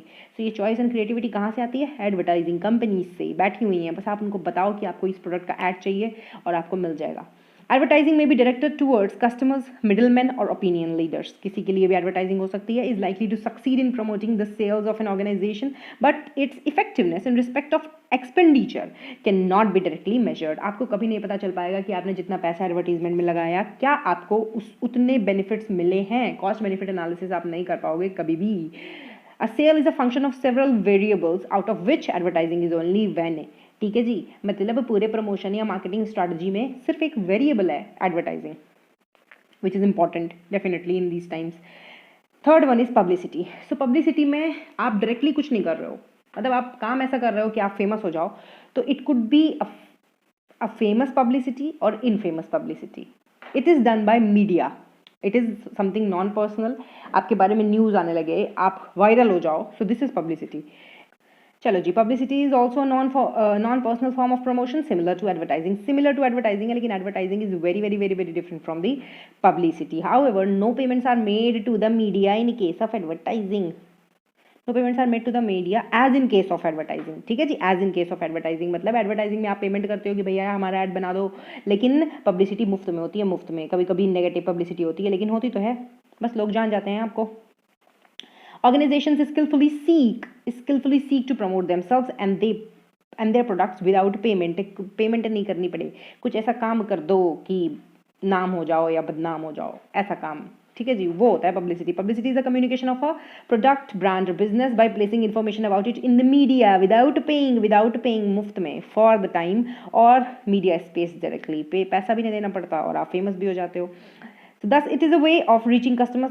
Had I been in the class, I would have given so good examples of this, but anyway, a lot of people are going to listen to this video, so let's not. Thus it is a way of reaching customers with negligible costs. Basic tools for publicity are press releases, press conferences, reports, stories, internet releases. These releases must be of interest to the public. Blogs वगैरह लिख देते हैं ना लोग आपके बारे में, तो आप भी फेमस हो जाते हो।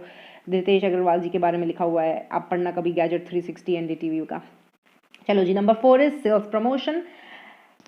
हाँ जी, सेल्स प्रमोशन कहाँ थे हम? पब्लिसिटी। अच्छा, हम पढ़ रहे हैं मेथड्स ऑफ प्रमोशन पढ़ रहे हैं। Sales promotion is an omnibus term that includes all activities that are undertaken to promote the business but are not specifically included under personal selling, advertising और पब्लिसिटी। मतलब कि सेल्स प्रमोशन में इन तीनों को छोड़ दो, बाकी सब कुछ आता है। एक्टिविटीज़ लाइक डिस्काउंट देना, कॉन्टेस्ट करवाना, मनी रिफंड, इंस्टॉलमेंट करवाना, कायोस्क, एग्जीबिशंस करवाना, फेयर मतलब यहाँ फेयर मतलब फेयर एंड लवली वाला फेयर नहीं है, यहाँ पर फेयर्स मतलब मेला, exhibitions constitute sales promotion. All these are meant to give a boost to the sales. Sales promotion done periodically may help in getting a larger market share to the organization. तो आपने देखा होगा ये सब कौन करवाते हैं, जो जैसे कि फेबर कैस्टल या केमल, इन सब के वो आते हैं आपके कलर्स वगैरह, तो ये आर्ट कॉम्पिटिशन्स करवाते रहते हैं बच्चों का, ड्राइंग कॉम्पिटिशन्स, ये सब करवाते रहते हैं। So these are all sales promotion techniques. तो इसमें जी नया एक शब्द यूज़ हुआ है which is kiosks. What is kiosks? एक जो स्टैंडी होता है ऐसे कैनोपी टाइप का, जगह जगह लगा होता है, आप स्कूल्स में भी जाओगे तो आपको दिख जाएगा कभी कभी, बुक्स वगैरह के लिए, है ना जी, ऐसे ऐसे होता है, उसको भी हम कायोस्क बोल सकते हैं। या फिर कोई एनक्लोज्ड स्ट्रक्चर है जहाँ पर कोई बैठा हुआ है, मान लीजिए कि एक रोड के किनारे एक बूथ लगा हुआ है जहाँ पर किसी एक पर्टिकुलर प्रोडक्ट के प्रमोशन के लिए या कोई व्यक्ति बैठा हुआ है, so that can also be called as a kiosk. आ जाते हैं एक्सपैंडेड मार्केटिंग मिक्स पे। चलिए जी, ये हुई ना कुछ इंटरमीडिएट लेवल की बात, आई मीन सीए का intermediate, not the scholar asterisk वाला इंटरमीडिएट। चलिए जी, तो इसमें ये कहता है कि जो आपको ऑलरेडी 4 पीस दिए हुए हैं उनके अलावा भी कुछ पीस होते हैं जिन पर आपको ध्यान देना होता है। Typically all organisations use a combination of 4 Ps in some form or the other, however the above elements of the marketing mix are not exhaustive, खत्म नहीं होता। इसके अलावा भी बहुत सारी चीज़ें हैं जो ध्यान में रखना पड़ता है ऑर्गेनाइजेशंस को, which are the elements of marketing mix. ठीक है जी, it is pertinent to discuss a few more elements that may form part of the organization's marketing strategy, marketing mix strategy. They have got more currency in recent years. ठीक जी, growth of services has its own share for the inclusion of newer elements in market. The 4 P's are, सीधे सीधे बता देते ना, इतना सारा सब कुछ कहने की क्या ज़रूरत थी। तो इनका ये कहना है कि इन 3 पीस को भी हमेशा कंसीडर करना ऊपर के 4 पीस के अलावा। तो ऊपर आपने क्या देखा था, product, pricing, promotion and place, उसके अलावा पीपल, लोगों को देखना बहुत ज़रूरी है। All human factors who play a part in delivery in of the marketing offer and दस influence the buyer's perception, namely the firm's personnel and the customers. तो perception लोगों का कैसा है towards the delivery personnel, तो वो भी आपको देखना पड़ेगा। delivery men also play a very important role, जैसे कि at the time of lockdown there had been some allegations on a community specific कि उन लोगों ने कुछ unhygienic ways use किए थे while delivery of some essential products. So ऐसा कभी कभी हो जाता है, so they can influence the buyer's perception. Next one is process भी देखना पड़ेगा आपको। process also determines your marketing mix strategy. कैसे, the actual procedures, mechanisms and flow of activities by which the product or service is delivered. कैसे deliver कर रहे हो, क्या सप्लाई चेन मैनेजमेंट हो रही है, मैं आपको बता चुकी हूँ व्हाट इज एन एससीएम। सो चलो जी बता देती हूँ।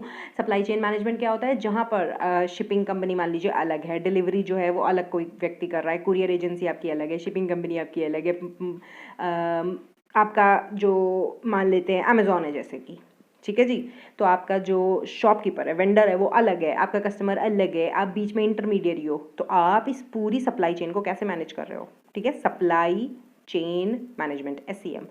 सो ऐसे अलग अलग तरीके के प्रोसेस हो सकते हैं। ठीक है, there could be different channels of distribution to the final consumer, that has also to be kept in mind while formulating a strategy for your marketing mix. Physical evidence, the physical evidence से क्या मतलब है भाई जी, यहाँ पर the environment in which the market offering is delivered and where the firm and customers interact. मतलब कि अगर आपकी फिजिकल प्रेजेंस नहीं है, आई वॉन्ट से नहीं है, मतलब कभी कभी कुछ चीज़ों के लिए फिजिकल प्रेजेंस का होना बहुत ज़रूरी है, नो मैटर हाउ गुड और how robust your e commerce site is. लेकिन कुछ चीज़ें आदमी देख कर ही खरीदता है। फॉर एग्जांपल ज्वेलरी है, और हम लोग अगर अपने जनरेशन जी की बात ना करें तो पहले वाले लोग millennials, and we are millennials definitely, तो मिलेनियल्स हैं और जेन एक्स थे, वो सारे लोग कुछ चीज़ें छूकर देखकर ही लेना पसंद करते हैं। So that is physical evidence. आपका फिजिकल अस्तित्व मतलब आपका होना चाहिए और लोगों को दिखना चाहिए। चलो जी, तो ये तीनों चीज़ें भी आपको ध्यान में रखनी है। These are also the elements of marketing mix. Formulation of marketing strategy. अब हम मार्केटिंग की स्ट्रैटेजी बनाने जा रहे हैं, तो सबसे पहले आपको क्या करना है, मार्केट का एनालिसिस करना है। It involves a complete analysis of the company situation. A company performs analysis bye identifying opportunities and threats. सबसे पहले अपॉर्चुनिटी एंड थ्रेट को आइडेंटिफाई किया जाएगा, यही एनालिसिस का सबसे फाउंडेशन एक्शन है। ठीक है जी। It also analyses its strength and weaknesses to determine which opportunities the company can best pursue. तो अपॉर्चुनिटी थ्रेड जैसा कुछ होता नहीं है। अगर आपके पास स्ट्रेंथ है तो फिर आप किसी थ्रेड को अपॉर्चुनिटी में कन्वर्ट कर सकते हो, और अगर आप एफिशिएंट नहीं हो, आपके अंदर वीकनेसेस ज़्यादा हैं, तो आपके लिए कोई अपॉर्चुनिटी थ्रेट बन के आ सकती है। सो आपको अपने स्ट्रेंथ्स एंड वीकनेसेस भी देखने पड़ेंगे। स्वॉट एनालिसिस करने को कह रहा है, सीधे सीधे लिख देता है यार, इतना क्या घुमाना था। Marketing has 3 components as planning करना, इम्प्लीमेंटेशन करना एंड कंट्रोल करना। तो इतना इजीली बता दिया, लेकिन चलो ठीक है। There are some more components which are parts of these, इनके सब पार्ट्स भी होते हैं, but nevertheless Through analysis, organizations feed information and other inputs to each of the other marketing management functions. Marketing management के क्या functions हो गए बेटा? भाई प्रमोशन करना, प्लेस डिसाइड करना, प्राइस फिक्स करना, ये सारे जितने भी आपके मार्केटिंग मिक्स होते हैं वो सारे अलग अलग सब फंक्शंस ही होते हैं मार्केटिंग के. A company must carefully analyse it's environment in order to avoid the threats and take advantage of the opportunities. Areas to be analyzed in the environment normally include कौन कौन से एरियाज को आप analyse करोगे environment में अपने before formulating the strategy for marketing. सबसे पहला, forces close to the company such as its ability to serve customers. सबसे करीबी ताकतें, सबसे क्लोजेस्ट फोर्सेस कि मैं अपने कस्टमर्स को सर्व करने की कितनी एबिलिटी रखता हूँ, ये देखना पड़ेगा एक ऑर्गेनाइजेशन को. Other company departments, definitely customers या फिर other company departments, channel members, suppliers, competitors and public, everybody, but most importantly customers. Second one is broader forces such as demographic and economic forces. Demography, जहाँ पर लोग रह रहे हैं, किस तरीके के लोग हैं, किस तरीके का कस्टम है, किस तरीके की भाषा है, किस तरीके का टेस्ट है. एक पॉलिटिक्स, मतलब पॉलिटिकल इन्वायरमेंट कैसा है, इकोनॉमिक इन्वायरमेंट कैसा है, लीगल फोर्सेस कैसे हैं, technology, ecological forces, social cultural forces, everything. ये ब्रॉडर फोर्सेस है, दूर रहते हैं लेकिन आपको इफेक्ट करते हैं बहुत जोर का झटका धीरे से. चलो जी, एनालिसिस आ जाओ. सबसे पहले क्या करना है, प्लानिंग करना है, डेवलप करनी है स्ट्रैटेजिक, डेवलप करने हैं आपको प्लान्स. फिर मार्केटिंग प्लान्स बना रहे हैं, स्ट्रैटेजिक प्लान्स के अंदर मार्केटिंग प्लान्स बनाना है, उनको इंप्लीमेंट करना है, कैरी आउट करना है, फिर कंट्रोल करना है. भैया जो भी चेंजेस आप मेजर करोगे, रिजल्ट्स कंट्रोलिंग में आप यही करते हो, पहले मेजर करते हो रिजल्ट्स, इवैल्यूएट करते हो उनको, फिर taking corrective actions, amendments in plans if needed.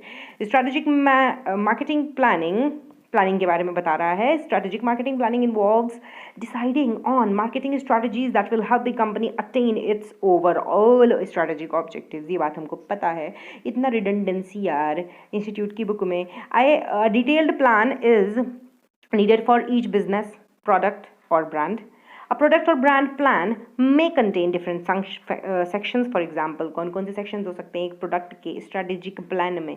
Executive summary, current marketing situation, threats, opportunity analysis, objectives and issues, marketing strategies, action programs, budgets, controls. So all these words are familiar to you.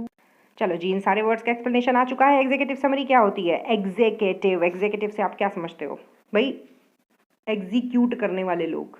Wow, क्या one liner दिया है मैंने. हाँ जी, execute, जो task को execute करवाते हैं, managers, we call them executives. CEO is the chief executive officer. So executive summary क्या होगी? It is a short summary of the main goals, क्योंकि मेन गोल्स या main principles, main objectives, policies, उनको कौन set करता है? Top level. Main goals and recommendations to be made in the recommendations to be presented in the plan. The current marketing situation, अब देखो यहाँ पे करंट मार्केटिंग सिचुएशन मेंशन्ड थी ना कि हर प्रोडक्ट या ब्रांड के प्लान में हम किन किन चीज़ों को इंक्लूड करेंगे, हम वो पढ़ रहे हैं. भटकिएगा मत अपने, focus. Second one is the current marketing situation, which means this is the section of a marketing plan that describes the target market and the company's position in it. भाई आपका टारगेट मार्केट तो कुछ है, लेकिन आप उसमें कहाँ पर स्टैंड कर रहे हो. तो एक 30 लिटिल वाली मैट्रिक्स थी, वो थोड़ा सा आपको मदद कर देगी आपकी पोजीशन डिसाइड करने में. वैसे वो कोर्स ऑफ एक्शन लेने के लिए मदद करती है. आपको पोजीशन अपनी खुद ही डिसाइड करनी पड़ेगी थ्रू स्वॉट analysis.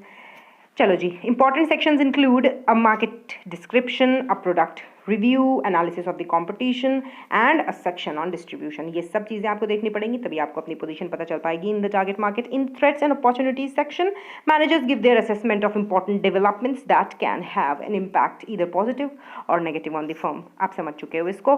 Having studied the products, threats and opportunities, the managers can set objectives and consider issues that will affect them. The objectives should be stated as goals. The objectives should be stated as goals that the company would like to attain during the plan's term. इसका क्या मतलब है? Objective होते हैं आपके उद्देश्य, ठीक है जी, आपके एम्स, ठीक है. गोल्स मतलब हम ऑब्जेक्टिव और गोल्स का जो डिफरेंस है वो फर्स्ट चैप्टर में ऑल्दो पढ़ चुके हैं, बट हम इसको इंटरचेंजेबली यूज़ करते हैं. But goal is a defined term objective. When we put a due date in on our objectives, then we call it a goal. चलो जी, next is marketing strategy is the marketing logic by which the business unit hopes to achieve its marketing objectives. Marketing objectives achieve करना है। Strategy should be formulated for all marketing mix components. Definitely जितने भी components हैं सबके लिए आपको strategy बनानी पड़ेगी। They can also be called as sub areas of the marketing function. Strategy control क्या होता है? स्ट्रैटेजी कंट्रोल इन्वॉल्व्स मॉनिटरिंग करना है, मेजरिंग ऑफ रिजल्ट्स करना है, उनको इवैल्यूएट करना है, करेक्टिव एक्शंस लेने हैं जो भी आपको लेने की ज़रूरत पड़ सकती है। चलिए जी देखते हैं स्ट्रैटेजिक मार्केटिंग टेक्निक्स। आप समझ चुके हो मार्केटिंग स्ट्रैटेजी क्या होती है, मार्केटिंग मिक्स क्या क्या होते हैं, कौन कौन से टर्म्स को आप, कौन कौन सी चीज़ों को, कौन कौन से फैक्टर्स को आपको कंसीडर करना है before formulating a marketing strategy. अब देख लेते हैं टेक्निक्स क्या क्या है। What are the techniques? First one is social marketing, जहाँ पर आप किसी सोशल आइडिया पर फोकस करते हो, उसकी एक्सेप्टेबिलिटी या रिजेक्टेबिलिटी, उसमें से कुछ भी पे आप फोकस कर सकते हो। So it refers to the design, implementation and control of programme seeking to increase the acceptability of a social cause. So यहाँ पे रिजेक्टेबिलिटी की बात नहीं करी है, but it includes it as well. Cause of a social idea, cause or practice among a target group. आप group को target करते हो। For instance publicity campaign for prohibition of smoking in Delhi, explain the place where one can and can't smoke. So this is social marketing, जहाँ पर आपने एक लोगों की स्मोकिंग की जो आइडियोलॉजी है या फिर प्रैक्टिस है उस पर अटैक करने की कोशिश किया, उसको रिजेक्ट करवाने के लिए या उसका एबॉलिशन के लिए, what ever. I'm not using the appropriate words, social words, but आप समझ रहे हो कि आप उस पर फोकस कर रहे हो और उस हिसाब से आपकी पब्लिसिटी कर रहे हो to show the places where a person can smoke and where he can't. चलिए जी next is augmented marketing. Augment मतलब इंक्रीज करना, मतलब एग्जिस्टिंग कोई चीज़ है उसके साथ दो चार चीज़ें और चिपका देना, ठीक है, कोलैटरल, ठीक है। It is a provision of additional customer services and benefits built around the core और द एक्चुअल प्रोडक्ट। तो एक्चुअल प्रोडक्ट के साथ साथ आप अगर कुछ एक्स्ट्रा सर्विसेज भी उसमें चिपका देते हो, that will be augmented marketing and it is a strategy that relate to introduction of high-tech services like movies on demand, online computer repair services, secretarial services, etc. Such innovative offerings provide a set of benefits that promise to elevate customer service to unprecedented levels. मतलब आप पहले से उसको क्या कहते हैं, उसको anticipate नहीं कर सकते, अनएंटिसिपेटेड लेवल्स। मतलब कि जैसे टेलीविजन है, तो टेलीविजन तो सब बनाते हैं, लेकिन आपने स्मार्ट टेलीविजन बना दिया जिस पर नेटफ्लिक्स भी चल सकता है, यूट्यूब भी चल सकता है, there are there in the market, yes. तो दैट इज ऑगमेंटेड मार्केटिंग की providing some additional value to the customers along with the core और द एक्चुअल प्रोडक्ट। चलिए डायरेक्ट मार्केटिंग क्या होती है? Direct marketing is the marketing that you know, जो आप marketing समझते हो as a layman, as a normal person, वही होती है direct marketing. Marketing through various advertising media that interact directly with the customer, generally calling the customer to make a direct response. For example catalogue selling, email करना, telecom, electronic marketing, shopping, TV shopping, ये सब जो आपको phone आते रहते हैं, credit card ले लो, लोन ले लो। So this is all direct marketing. Next is relationship marketing. This type of marketing means creating a relationship with the customer, जैसे कि एयरलाइंस ऐसा करती हैं। आप देखोगे जैसे कि फ्रीक्वेंट फ्लायर्स के लिए वो पॉइंट्स रख देती हैं, पॉइंट्स आप रिडीम कर सकते हो, उनके लिए स्पेशल लाउंजेस रखती हैं, उस पर आप जा सकते हो for free. If you are a frequent flyer you can use your points. So ये सब रिलेशनशिप मार्केटिंग होती है, building a strong relationship with the customer so that वो आपको कभी नहीं छोड़ पाए, ठीक है जी। बैंक्स भी ऐसा करने की कोशिश करते हैं from their corporate clients.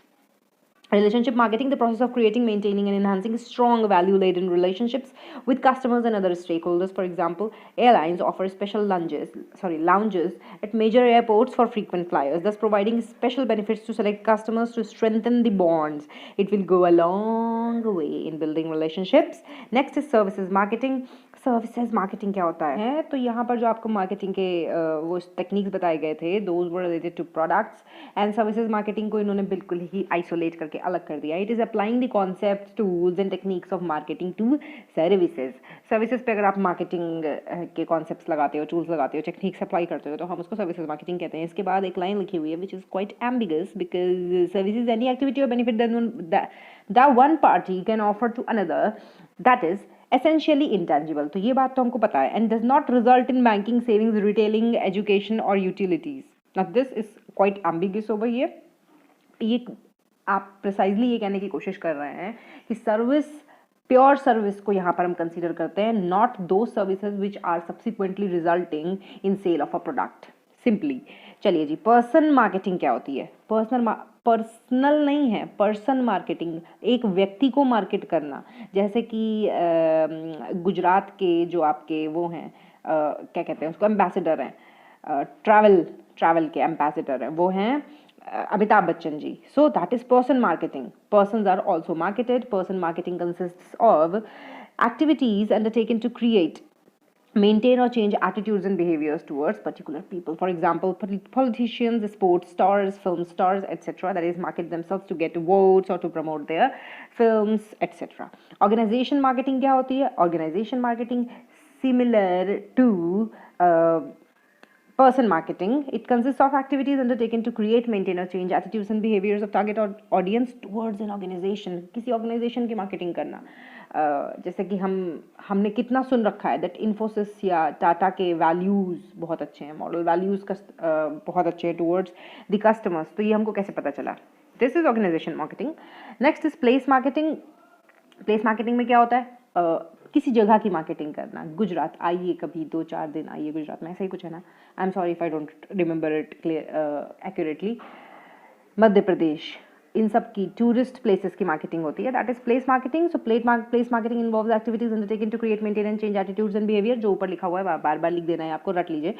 Behaviour towards particular places से business sites, marketing and tourism marketing. Next is enlightened marketing. Enlightened क्या होता है? Enlightenment का क्या मतलब होता है? मोक्ष, निर्वाणा, वैसे तो इसका मतलब होता है. But in the terms of marketing हमने इसको रखा हुआ है एक फिलोसफी की तरह कि भाई आपको अपने गुड कॉन्शियंस में मार्केटिंग करनी है, which should support the long run. ठीक है जी. हाँ, it is a marketing philosophy holding that a company's marketing should support the best long run performance of the marketing system. Its 5 principles include customer oriented marketing, innovative marketing, value marketing, sense of mission marketing and societal marketing. ये पांचों चीजें आपको याद रखनी है जो enlightened marketing में आती है. वैसे तो बहुत ही कहूँगी कि ऐसी जगह पर है which is subtle, but you should remember it in case some questions are definitely tough which are asked from places you miss out. So try to remember these 5 principles which are included in enlightened marketing, जहाँ पर आप customer oriented marketing करते हो, innovation करने की कोशिश करते हो, value provide करते हो, there is a sense of mission, and societal marketing, कुछ mission होता है जहाँ पर society के लिए. आ जाइए. Next is differential marketing. Differential, अलग कुछ करने की कोशिश करना. Even though the product are same. तो शैम्पूज, सारे शैम्पूज यही कर रहे हैं, साबुन भी यही कर रहे हैं. Differential marketing is a market coverage strategy in which a firm decides to target several market segments and designs separate offer for each. For example, Hindustan Unilever has Lifebuoy, Lux, Rexona in popular segments and Dove and Pears in premium segment. मतलब कि महंगे साबुन का अलग section बना दिया और normal जो है मिडिल क्लास फैमिलीज के लिए साबुन है उनका अलग सेक्शन बना दिया जिनके प्राइसेस जो है वो कंपैरेटिवली लोअर है. So this is differential marketing. Same product but different marketing styles. Next is synchro marketing. Synchronisation से सिंक्रो डिराइव्ड है, which means that when there is a demand for a product irregular, मतलब seasonal demand है, peak season में ज़्यादा और लीन season में कम. Obviously hours basis पे है. कभी कभी आइडल हो जाते हैं वर्कर्स, कभी कभी ओवरवर्कड हो जाते हैं. ऐसे में आपके पास जादू होता है, that is called synchro marketing, जिसमें आप पैटर्न्स ढूंढने की कोशिश करते हो, ट्रेंड्स ढूंढने की कोशिश करते हो और आप उस हिसाब से मार्केटिंग करते हो. फॉर एग्जाम्पल, चलो जी रीड कर ले पहले. When the demand for a product is irregular due to season, some part of the day or for hours causing idle capacity or overworked capacity, synchro marketing can be used to find ways to alter the pattern of demand through flexible pricing, promotion and other incentives. जैसे कि आपने off season discount निकाल दिया, ठीक है, तो that is also marketing strategy जहाँ पर आप ऑल्टर करने की कोशिश करते हो पैटर्न ऑफ डिमांड को, कि मतलब डिमांड ज़्यादा होती है एसीज की इन समर्स, लेकिन आपने विंटर्स में ऑफ सीजन डिस्काउंट निकाल दिया. So you are trying to change the pattern man. For example, products such as movie tickets can be sold at lower prices over week days to generate demand. ठीक है जी, week days में सस्ते मिलते हैं और weekends पे बहुत महंगे, बहुत ही ज़्यादा महंगे. Concentrated marketing. So concentrated marketing is a part of synchro marketing. देख रहे हो जी, इसका पार्ट है ये. Concentrated marketing is a type of marketing जहाँ पर एक फर्म कुछ मार्केट्स ले लिए, उनको जोड़ा, उसमें से एक बड़ा सा चंक ले लिया, कॉन्सेंट्रेशन ऑफ मार्केट्स, और फिर उसके बाद उसमें से एक बड़ा सा चंक अपने लिए ले लिया, एक बड़ा सा शेयर ले लिया, उसमें मार्केटिंग स्ट्रैटेजीज अप्लाई करने की कोशिश करते हैं. This type of technique is termed as concentrated marketing. It is a market coverage strategy in which a firm goes after a large share of one or few सब markets को consolidate करना। D marketing का क्या मतलब होता है, जहाँ पर आपको थोड़े टाइम के लिए अपने जो प्रोडक्ट है उसकी डिमांड को रिड्यूस करने की कोशिश करना है। ऐसा आप क्यों करोगे? शिफ्टिंग करते हैं कभी कभी सप्लाई को कंट्रोल करने के लिए ऐसा करना पड़ता है ही।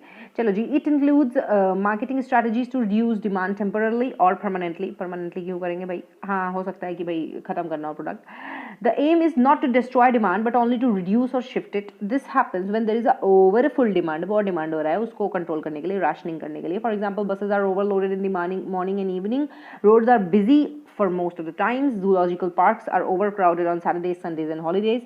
Here demarketing can be applied to regulate demand को रेगुलेट करने के लिए, राशनिंग करने के लिए लोगों की। ठीक है जी, मार्केटिंग के बारे में आपने बहुत कुछ पढ़ लिया है, टेक्निक्स पढ़ ली हैं, मार्केटिंग मिक्स के बारे में जान लिया है, एडवांस्ड मार्केटिंग मिक्स देख लिए हैं, इनहैंस्ड। अब आ जाते हैं फाइनेंशियल स्ट्रेटजी के बारे में, जो बहुत ही इंपॉर्टेंट है आपके पॉइंट ऑफ व्यू से, because you are gonna be chartered accountants. चलो जी, फाइनेंशियल स्ट्रेटजी क्या होती है, फाइनेंस को कैसे मैनेज करेंगे, आ जाओ देखते हैं। The financial strategy of an organization are related to several areas of financial management considered central to strategy implementation. Strategy implementation, भाई finance मतलब पैसा, तो एक बिजनेस पैसे से शुरू होता है, पैसे पर ख़त्म होता है, ठीक है। तो financial strategy, don't you think it's the most important thing? नहीं, आप ये सोचोगे कि मोस्ट इंपॉर्टेंट है, मार्केटिंग डिपार्टमेंट सोचेगा हम सबसे ज़्यादा इंपॉर्टेंट है, R&D सोचेगा हम सबसे ज़्यादा इंपॉर्टेंट है। No one's importance can be dispensed with.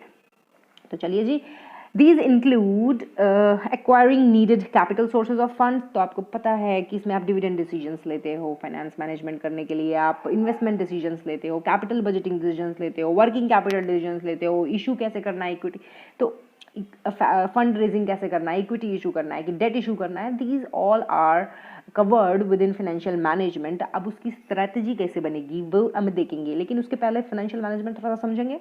Yes, चलो जी।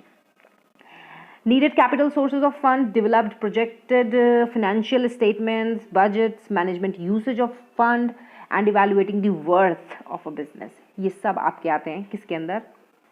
फाइनेंशियल मैनेजमेंट के अंदर।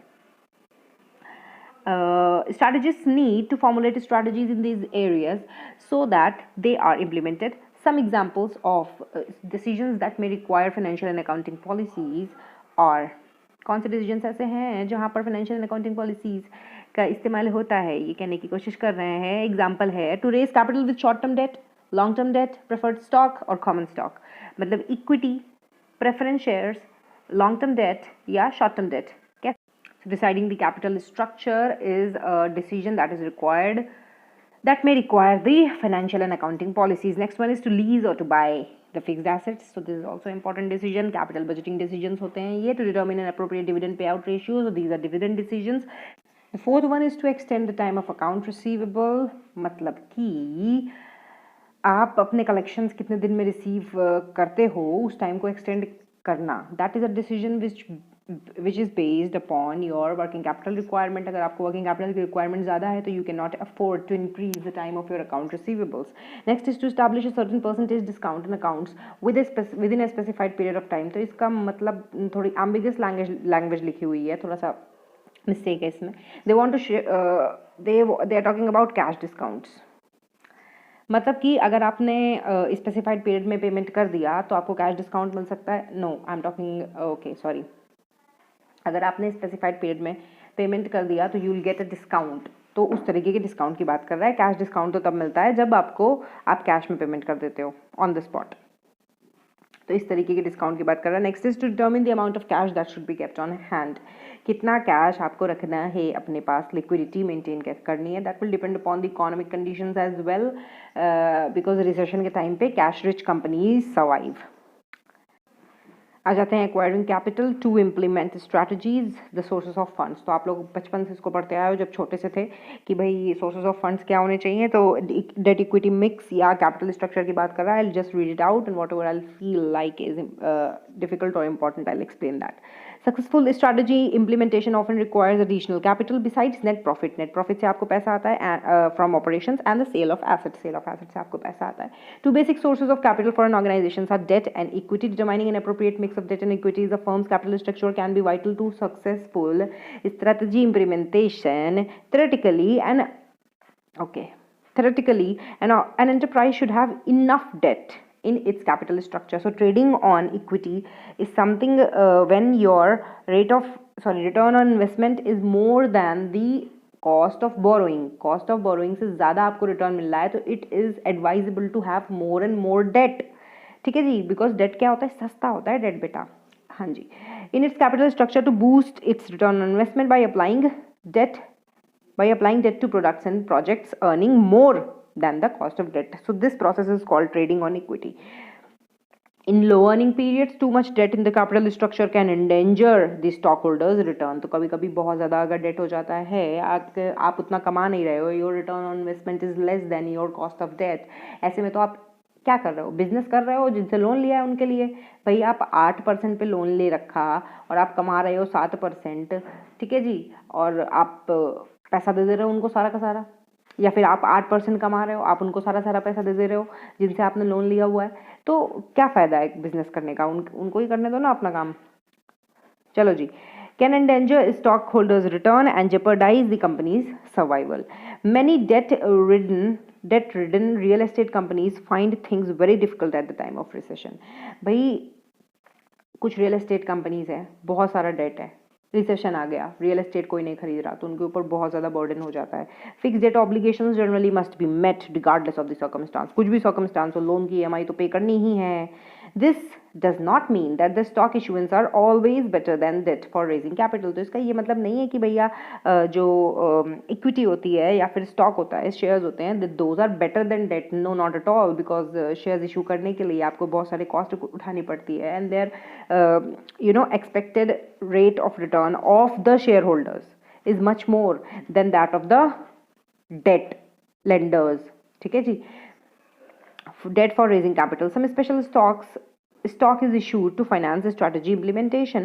Ownership and control of the organization are diluted. This can be a serious concern for today's business environment of hostile takeovers, mergers and acquisitions. The major factor regarding which strategies have to be made includes major factors. Now this is a notable point over here. What are the major factors that must be taken into account while formulating the strategies for financial department or the financial function?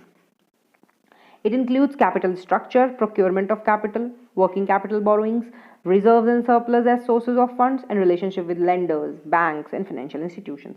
ये सारे आपके major factors हैं जो determine करेंगे कि आप कैसे अपने फंड्स को इन्हांस करते हो, एडिशनल कैपिटल कैसे रेज करते हो in an organisation. Strategies related to the sources of funds are important since they determine how financial resources will be made available for the implementation of strategies. ठीक है जी. Organizations have a range of alternatives regarding the sources of funds. While one company may rely on external borrowings, other may follow a policy of internal financing. Internal financing भी हो सकता है, external financing भी हो सकता है, as the case may be. cash rich company है तो फिर internal financing करना afford कर सकती है. चलिए जी. Projected financial statements of budgets. Projection का क्या मतलब होता है? जैसे एक प्रोजेक्टर प्रोजेक्ट करता है सरफेस पे किसी इमेज को, वैसे ही जो मैनेजर्स होते हैं वो प्रोजेक्ट करते हैं income statement and balance sheet, profit and loss and balance sheet को फ्यूचर ईयर्स की, मतलब कि कीपिंग और एज्यूमिंग सम थिंग्स कांस्टेंट, वो प्रिडिक्ट करने की कोशिश करते हैं कि आगे हमको कैसे प्रॉफिट्स होंगे अगर हम ऐसे ही चलते रहे, या फिर taking into account the inflation rate और the average growth in the type of industry in which they are functioning. Projected or pro forma financial statement analysis is a central strategy implementation technique. आप जैसे कि merger and acquisition होता है, तो merger करने से पहले there is definitely a formation of a pro forma or projected financial statements. हम ये देखने की कोशिश करते हैं कि हमको क्या synergy gains मिल रहे हैं from such acquisition. तो हर कंपनी ये काम करती है because it allows an organization to examine the expected results of various activities. Expected results, भाई estimate लगाने की कोशिश करते हैं, कभी भी exactly वो चीज़ तो नहीं हो सकती है, आप foretell तो नहीं कर सकते हो future को, but you try to estimate it. Actions and approaches. The types of analysis can be used to forecast the impact of various implementation decisions. For example, to increase promotion expenditure by 50% to support a marketing development strategy, to increase salaries by 25% to support a market penetration strategy, to increase research and development expenditure by 70% to support market product development, or to sell common stock to raise capital for diversification. ये सब आपको examples दिए हुए हैं कि आप analysis करने की कोशिश करते हो कि ऐसा किया तो क्या इम्पैक्ट होगा, ऐसा किया तो क्या इम्पैक्ट होगा on the future balance sheets and profit and loss accounts. Nearly all financial institutions require a projected financial statements whenever a business seeks capital. जब भी आप लोन भी लेने जाओगे तो आपको CMA डेटा बनाना पड़ता है. तो what is that? It is a projection itself. A pro forma income statement and a balance sheet allows an organization to compute projected financial ratios under various strategy implementation. अलग अलग strategies में अलग अलग ratios का computation होता है. Solvency ratios, insolvency ratios you already read study in FM. तो when compare to prior years and to industry averages, financial ratios provide valuable insights into the feasibility of various strategy implementation approaches. तो आप strategy implement करने जा रहे हो लेकिन उसका क्या result होगा, उस feasible भी है या नहीं है, practicable भी है या नहीं है, you will get the insights of that by computing various averages, ratios, etc. blah blah. And primarily as a result of the governance changes, companies today are being more diligent in preparing projected financial statements to reasonably rather than too optimistically project the future expenses and earnings. तो एक reasonable हम एक justifiable और reasonable projection लगाने की कोशिश करते हैं. The companies can not be to optimistic. ऐसा नहीं है कि बहुत हाई अर्निंग कंपनी है तो फिर वो बहुत ज़्यादा प्रॉफिट्स कमा के ही देगी. चलिए, a financial budget is also a document. Financial budget क्या होता है? बजट आपको पता है बजट क्या होता है. Budget is also document that details how funds will be obtained and spent for a specified period of time. Incomes and expenditure एक तरीके से शो करने की कोशिश करता है किसी फ्यूचर पीरियड की.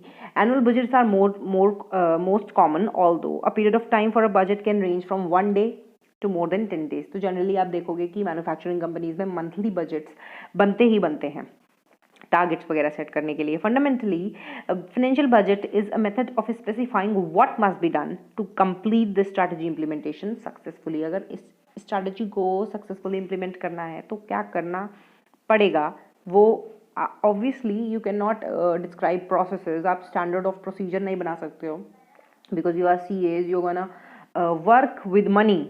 तो बजट ही बनाओगे. दैट्स हाउ यू नो कि आपको क्या क्या चीज़ें जो है वो हैंडल करनी है, कहाँ से इनकम आएगी, कहाँ पे एक्सपेंसेस होंगे, ब्ला ब्ला. ठीक है. Financial budget should not be thought as a tool of limiting expenditure but rather as a method of obtaining the most productive and profitable use of the organization's resources. आपको ये नहीं सोच के चलना है कि बजटिंग करने का मतलब है कि भाई हमको अपने खर्चे काटने हैं, जैसा कि लेमन लैंग्वेज में बोला जाता है कि बजटिंग करनी है मतलब खर्चे काटने हैं. नहीं नहीं नहीं, इसका मतलब है कि मोस्ट प्रोडक्टिव यूज कैसे होगा, best utilisation of the organisation's, optimum utilisation of the organisation's resources. Financial budgets can be viewed as planned allocation of firms resources based on the forecast of the future. See redundant lines again and again. There are several types of financial budgets used by different organizations. Some common types of budgets include cash, operating, sales, profit, factory, capital, expense, divisional, variable, fixed and flexible. When an organization is experiencing financial difficulties, budgets are especially important in guiding the strategy implementation. कि भैया आपने रास्ते से मत भटको, ये guide करते हैं budgets. Financial budgets have some limitations also. चलो जी, ये देखिए आप limitations देखिए, इसको मार्क करिए important. Yes. First, budget programs can become so detailed that they are cumbersome and overly expensive. Planning करनी पड़ती है बजट को बनाने के लिए. फ्यूचर को एस्टिमेट करना है आपने, तो फिर आपको बहुत ज़्यादा प्लानिंग करनी है, तो बहुत एक्सपेंसिव भी हो जाता है, बहुत टाइम टेकिंग भी हो जाता है, कम्बरसम हो जाता है, बहुत ज़्यादा उसमें डिटेलिंग हो जाती है, बहुत सारी चीज़ें हो जाती हैं, यू नो. चलिए, ओवर बजटिंग और under budgeting can cause problems. Second, financial budgets can become a substitute for objectives. ऐसा हो सकता है कि अपने ऑब्जेक्ट से डेविएट करके सिर्फ बजट पर ही फोकस करो और उसको फुलफिल करने की कोशिश करो. A budget is a tool and not an end itself. It's just a tool and not an end itself. This is important catchy line over here. Not an end itself. Third, budgets can hide inefficiencies if based solely on precedent rather than on periodic evaluation of circumstances and standards. अगर आपने किसी past period को consider करते हुए, prior period को consider करते हुए budget को बना दिया है, आप उस पर चलने की कोशिश कर रहे हो, you are trying to match the budgets, in that case it may hide your inefficiencies if you are not changing the budget as per the changing circumstances. Finally, budgets are sometimes used as instruments of tyranny that result in frustration, resentment, absenteeism and high turnover. कभी कभी budget से match नहीं होती हैं चीज़ें, employees काम नहीं कर पाते हैं, तो जो बॉसेज हैं उनको फोर्स करने की कोशिश करते हैं कि देखो हम बजटेड एक्सपेंसेस से ऊपर एक्सपेंस इनकर कर रहे हैं, तो that becomes they act like tyrannists. So and this results in absenteeism, high turnover, employees छोड़ के जाने लगते हैं. Now to minimize the effect of this last concern, मतलब tyranny ना बन जाए, tyranny is like a dictator. Last concern, manager should increase the participation of subordinates in preparing the budgets. तो simply आप उन पे डिक्टेटरशिप की तरह नहीं आप इन्फोर्स करना चाहते बजट्स को, तो आपको इन्वॉल्व करना चाहिए सब ऑर्डिनेट्स को भी while preparing the budgets. तो आप ये पूरा पैराग्राफ याद रखोगे. चलिए, utilisation of funds. How will the funds be utilised? Plans and policies for the usage of funds deal with the investment और एसेट मिक्स डिसीजन. आप एसेट्स खरीदोगे या लीज करोगे या इन हाउस मैन्युफैक्चर करोगे, these are capital budgeting decisions which इनका जिसमें सबसे ज़्यादा पैसा लगता है, because they are irreversible as well and they have to be cautiously taken, wisely taken.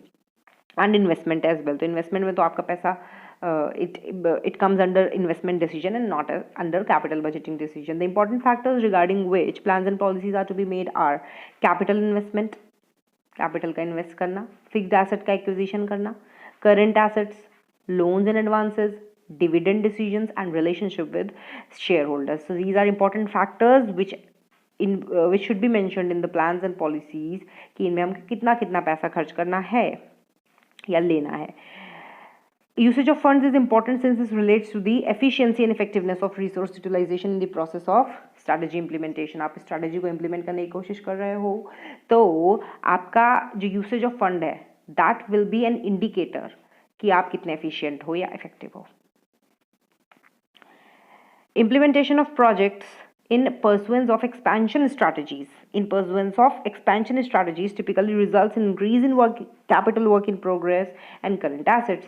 If plans or policies are not clear, the usage of fund will be inefficient, leading to less than an optimum utilization of resources. जब expansion हो रहा है, new business unit खुल रहे हैं, नए product line में जा रहे हैं या फिर किसी का एक्विजिशन कर दिया है, उस समय बहुत ज़्यादा ज़रूरत पड़ती है वर्किंग कैपिटल की भी, करंट एसेट्स की. कैपिटल वर्क इन प्रोग्रेस हो जाता है, नई बिल्डिंग्स बन रही हैं या नई मशीनरी इरेक्ट हो रही है, तो उस समय बहुत ही एफिशिएंटली मैनेज करना पड़ता है फंड्स को, otherwise there could be losses as well.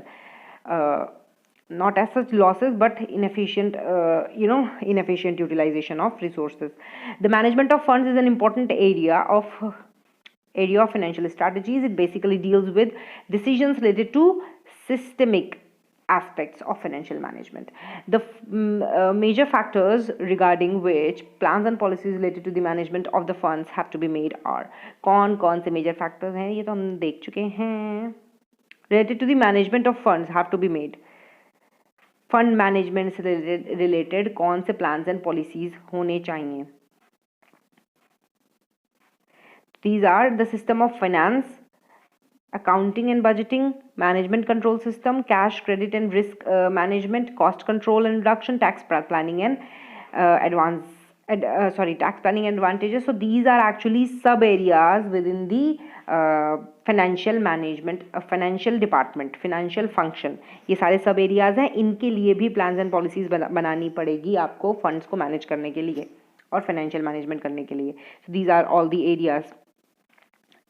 The management of funds can play a pivotal role in strategy implementation as it aims at the conservation and optimum utilization of funds objectives which are central to any strategic action. कह रहा है कि किसी भी action को आप किसी भी स्ट्रैटेजी को जज करने के लिए, नॉट जजिंग बट कंट्रोल करने के लिए आप यही देखते हो ना कि उसमें कितने बेनिफिट्स रीप किए या फिर जितना हमने कॉस्ट लगाया हुआ था उससे ज़्यादा बेनिफिट्स हमको मिले या नहीं. आप यही चीज़ें चेक करने की कोशिश करते हो. If there is expenditure only, there is no benefit, for example research and development, तो आप उसको भी ऐसे ही जज करते हो कि भाई रिसर्च एंड डेवलपमेंट में इतना पैसा लगाया है तो उसका क्या आउटकम निकला. सो हर चीज़ को मॉनेटरी टर्म्स में हम वे करने की कोशिश करते हैं. So the procurement and utilization of funds, these are pivotal, ठीक है, for every strategy. Organizations that implement strategies of stability, growth and or retrenchment cannot escape the rigors of a proper management of funds.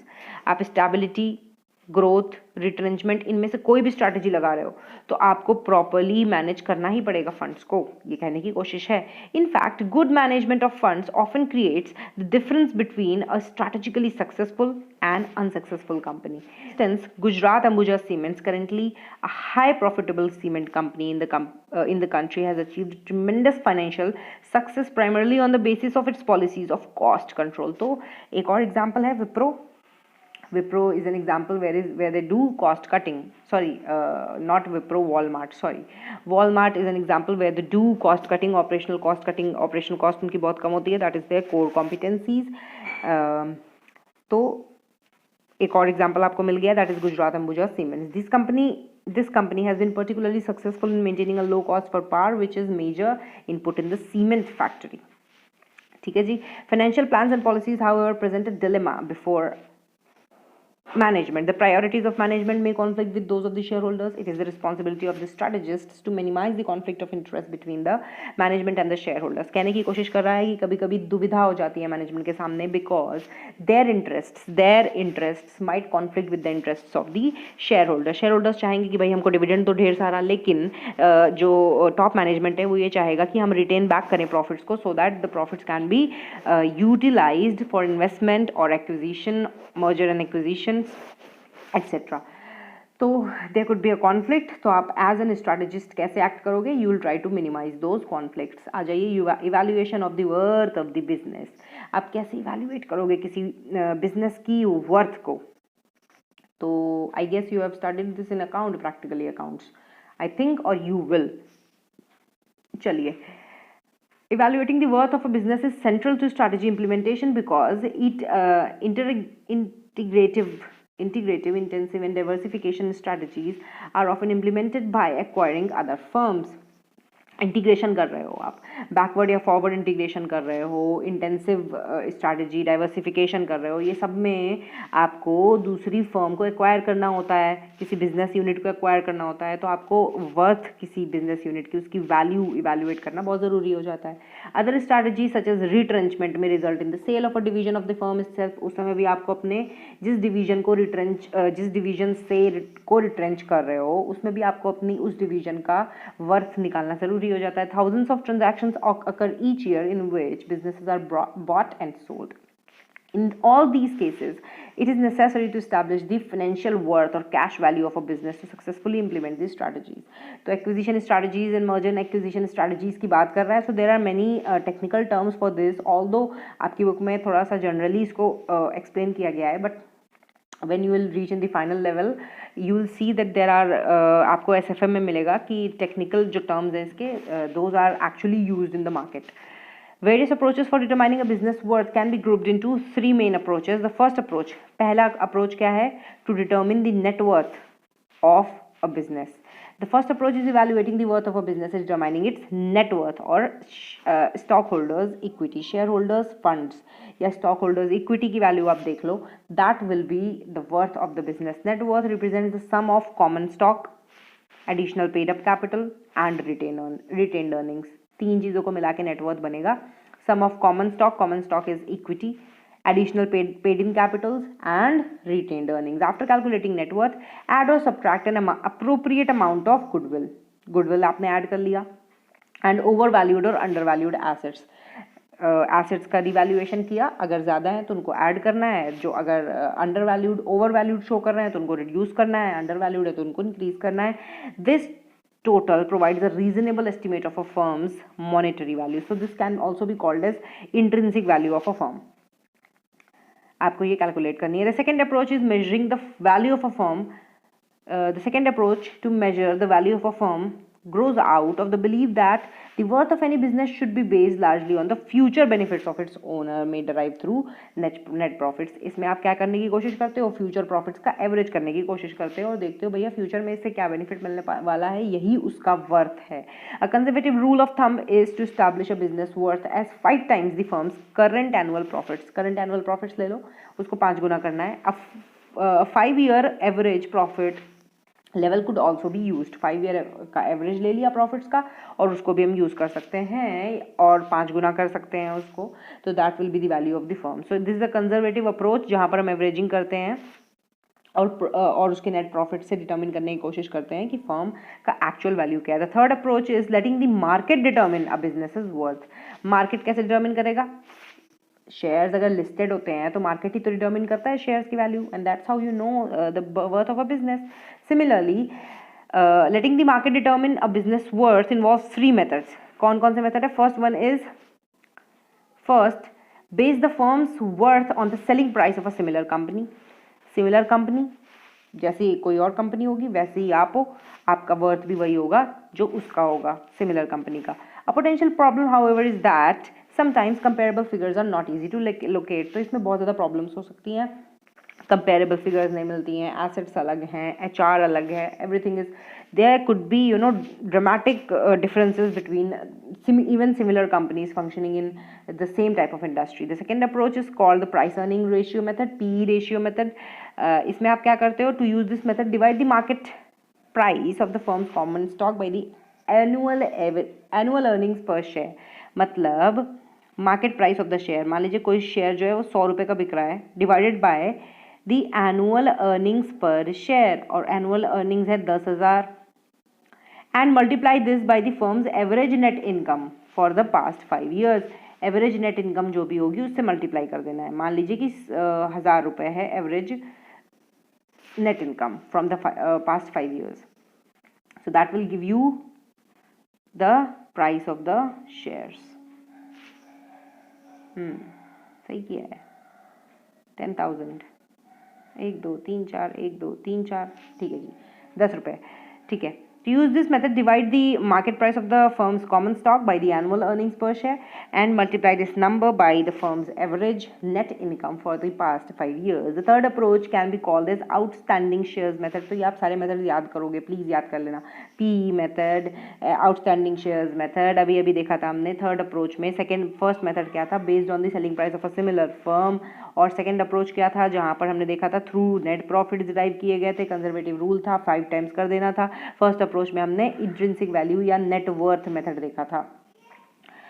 चलो जी, the third approach can be called the outstanding shares method. To use this method, simply multiply the number of shares outstanding by the market price, and add a premium. This premium is simply a per share amount that a person or a firm is willing to pay to acquire the control of other company. तो मतलब अगर आप किसी company को acquire करना चाहते हो तो आप मार्केट प्राइस में शेयर थोड़ी ना खरीद सकते हो, थोड़ा तो प्रीमियम देना पड़ेगा ना. गुडविल भी तो होता है ना कुछ कंपनी का. ठीक है जी. तो आप वो प्रीमियम ऐड करोगे और मार्केट प्राइस जो है उसमें प्रीमियम ऐड कर लिया और जितने भी आउटस्टैंडिंग शेयर्स हैं उनसे मल्टीप्लाई कर लिया. That will be your approach number third का थर्ड. ओके जी. प्रोसीडिंग टूवर्ड्स प्रोडक्शन या ऑपरेशंस स्ट्रैटेजी. तो जी ये हम कह सकते हैं कि प्रोडक्शन डिपार्टमेंट के लिए स्ट्रैटेजी है. Production department is a function, तो फंक्शनल लेवल स्ट्रैटेजी हो गई. ये भी कह सकते हैं कि प्रोडक्शन डिपार्टमेंट का जो फंक्शनल लेवल मैनेजर है उसके लिए ये स्ट्रैटेजी होती है या फिर वो इस स्ट्रैटेजी को बनाता है. चलिए, द प्रोडक्शन और operation strategy is related to the production systems, operation planning and controlling and logistics management. 3 parts में आपको कैटेगराइज करके दिया हुआ है कि एक प्रोडक्शन देखेगा, प्रोडक्शन देखेगा, ऑपरेशंस प्लानिंग एंड कंट्रोल देखेगा और लॉजिस्टिक्स मैनेजमेंट देखेगा. Logistics as you all know is transportation, goods को इधर से उधर ले जाना, नॉट इधर से उधर बट कस्टमर्स तक पहुंचाना is logistics for a manufacturing company. ठीक है जी. It affects the nature of product and service, the market to be served. It affects the nature of the product and service, the market to be served and the manner in which the markets are to be served. कैसे करना है, कौन से market को सर्व करना है और किस तरीके का प्रोडक्ट या सर्विस होगा वो हमारी प्रोडक्शन स्ट्रैटेजी बताएगी. All these collectively influence the operations system structure and objectives which are use to determine the operations plan and policies. कुछ नहीं कह रहा है कि ये सब चीज़ें जो हैं वो आपके स्ट्रक्चर को बताएंगी, ऑब्जेक्टिव्स को बताएंगी, जिनको हम कॉन्सिक्वेंटली यूज़ करेंगे प्लान्स और पॉलिसीज़ को बनाने के लिए। दस a strategy of expansion through related diversification for instance. चलिए एग्जाम्पल क्या लिया इन्होंने, रिलेटेड डाइवर्सिफिकेशन कर रहे हैं, तो फॉरवर्ड डाइवर्सिफिकेशन कर सकते हैं, बैकवर्ड कर सकते हैं। will affect what products are offered to which market and how these markets are served। तो आपको बस ओवरव्यू यहाँ पर देने की कोशिश कर रहा है, बहुत ज़्यादा शब्दों के जाल में उलझने की ज़रूरत नहीं है आपको। आ जाइए प्रोडक्शन सिस्टम पे आ जाते हैं। The production system is concern with the, production system क्या होता है?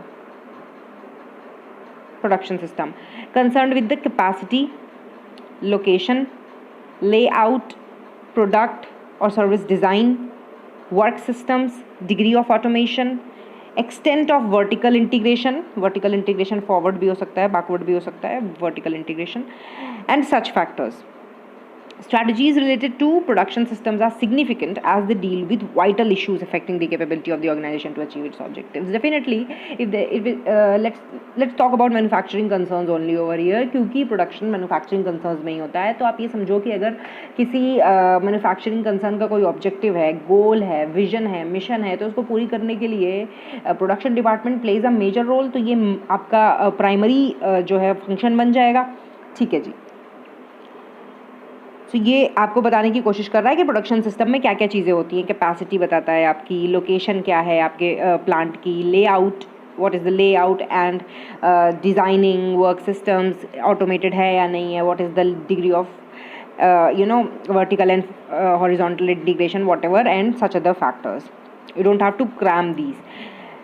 Strategy implementation would have to take into account the production system factors, as they involve decisions which are long term in nature and influence not only the operations capability of an organization but also its ability to implement strategies and achieve objectives।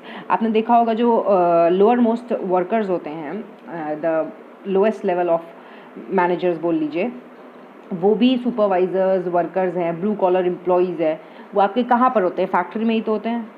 They are in the factory, और implementation वहीं पर सबसे ज़्यादा मुश्किल हो जाता है plans का। जो पढ़े लिखे एम्प्लॉयज़ हैं, आप उनको तो एक बार को बता दोगे, कम्युनिकेट कर दोगे एज अ मैनेजर कि ये करना है, ये नहीं करना, ये पॉलिसी है कंपनी की, but it becomes difficult when dealing with blue collar employees. So implementation भी अफेक्ट करता है। इम्प्लीमेंटेशन को ये इस तरह की स्ट्रैटेजी जो है, जो आपकी प्रोडक्शन रिलेटेड स्ट्रैटेजी है, उसका implementation plays a very major role in the success of the organisation और achievements of its objectives. For example Excel Industries, Excel में क्या है? अ पायनियरिंग कंपनी। पायनियर कौन होता है बेटा? जो आगे आगे जाता है, जो रास्ता बनाता है किसी के लिए। ठीक है, तो लीडर बोल लीजिए। Pioneering company in the area of industrial and agrochemicals adopted a policy of successive vertical integration for import substitution। import ना करना पड़े इसलिए vertical इन्होंने इंटीग्रेशन किया। अच्छा जी, it stands with the end product and then integrates backwards to make raw materials for it। तो ये Excel की स्ट्रैटेजी क्या है कि वो प्रोडक्ट का बैकवर्ड इंटीग्रेशन करता है सो दैट इम्पोर्ट ना करना पड़े। इम्पोर्ट, क्योंकि इम्पोर्ट करना definitely you need specialised employees जो फॉरेन के जो वेंडर्स हैं उनसे बातें कर सकें, and different a level of experts, a number of experts are needed for getting an import department settled or structured। Okay जी, तो इन्होंने ये एक्सेल की स्ट्रैटेजी बता रहा है। तो this is the production strategy of Excel. अब आ जाते हैं उसके तीनों कंपोनेंट्स में से पहले कंपोनेंट में, विच इज़ द ऑपरेशंस और production planning and control. Planning करनी है और कंट्रोल करना है, simple. Strategies related to operations planning and control are concerned with aggregate production planning. Materials की सप्लाई कैसे होगी, इन्वेंट्री को कैसे मैनेज करना है, costs and quality management and maintenance of plant and equipment. ये सारी चीज़ें आपके ऑपरेशंस प्लानिंग एंड कंट्रोल में आ जाती हैं कि भाई मटेरियल कौन सप्लाई करेगा, कब ऑर्डर करना है, री ऑर्डर लेवल क्या होगा, इकोनॉमिक ऑर्डर क्वांटिटी क्या होगी, मिनिमम स्टॉक लेवल क्या होगा। मिनिमम स्टॉक लेवल वैसे इन्वेंट्री में आ जाएगा, नॉट द सप्लाई।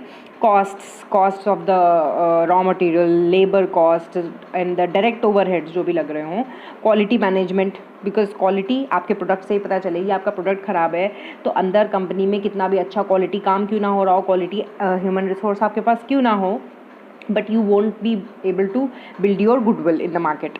ठीक है जी, प्रोडक्शन प्लानिंग तो हो ही गया, and maintenance of plant and machinery and equipment. तो ठीक है जी, here the aim of strategy implementation is to see how efficiently resources are utilised. तो यहाँ पर आपका मटेरियल भी एज अ रिसोर्स यूज़ हो रहा है, मैन भी एज अ रिसोर्स यूज़ हो रहा है, मैन मटेरियल मनी सब कुछ यूज़ हो रहा है, उनका यूटिलाइजेशन कैसे हो रहा है, अच्छा हो रहा है या नहीं, एफिशिएंट हो रहा है या नहीं, ये हमारे स्ट्रैटेजी का एम होता है in the production and operations planning. And in what manner the day to day operations can be managed in the light of long term objectives. Long term objectives को मद्देनजर रखते हम डे टू डे ऑपरेशंस क्या उस footing पे चल रहे हैं, आर दे अलाइंड, ये ऑब्जेक्टिव है एक तरीके का aim. So this is a good line you can highlight in your books. Operations planning and control provides an example of an organizational activity that is aimed at translating the objectives into reality. Some companies use quality as a strategic tool. तो आपको KSB Pumps Limited का example देते हुए कह रहा है कि they lay a very great emphasis on the quality aspects of its products. Pumps बनाते होंगे ये लोग. In implementing its strategy of stable growth, KSB Pumps has built a solid reputation for its quality products. Structurally, it has separate department of quality assurance. तो generally आप देखोगे कि बड़ी companies का सेपरेट डिपार्टमेंट होता ही है क्वालिटी एश्योरेंस का, जहाँ पे वो ओके टेस्टेड या क्वालिटी एश्योर्ड वगैरह जो है वो मार्क करते हैं प्रोडक्ट्स पे। Having two groups of quality inspection and quality engineering. Quality engineering is a wide term, although बहुत ज़्यादा वाइड टर्म है। आप इतना समझो कि क्वालिटी इंजीनियरिंग का ये मतलब है कि अगर कुछ क्वालिटी डिफेक्ट मिलता है तो how are you going to re engineer the product so that वो परमानेंटली हटाया जा सके। ठीक है जी, thus quality is a consideration not only at the inspection level but is built into the design itself. Design, आपकी quality design होनी चाहिए, ना केवल आपके इंस्पेक्शन लेवल पे क्वालिटी होनी चाहिए। आ जाते हैं लॉजिस्टिक्स मैनेजमेंट में। So logistics are form a very crucial part of the supply chain management, जहाँ पर ऐसी कंपनी है जहाँ पर घर बैठे आप ऑनलाइन कर रहे हो, ऑर्डर कर रहे हो, ई कॉमर्स ऑर्गेनाइजेशन है, वहाँ पर logistics play a very important role. सिर्फ ई कॉमर्स ऑर्गेनाइजेशन आप छोड़ दो, आप इंडस्ट्रियल प्रोडक्ट्स भी ले लो, जहाँ पर industries need a raw material and time is very crucial. बहुत टाइमली जो होते हैं ऑर्डर्स जो होते हैं उनको एग्जीक्यूट करना पड़ता है। So logistics play a very important part in building the goodwill as well.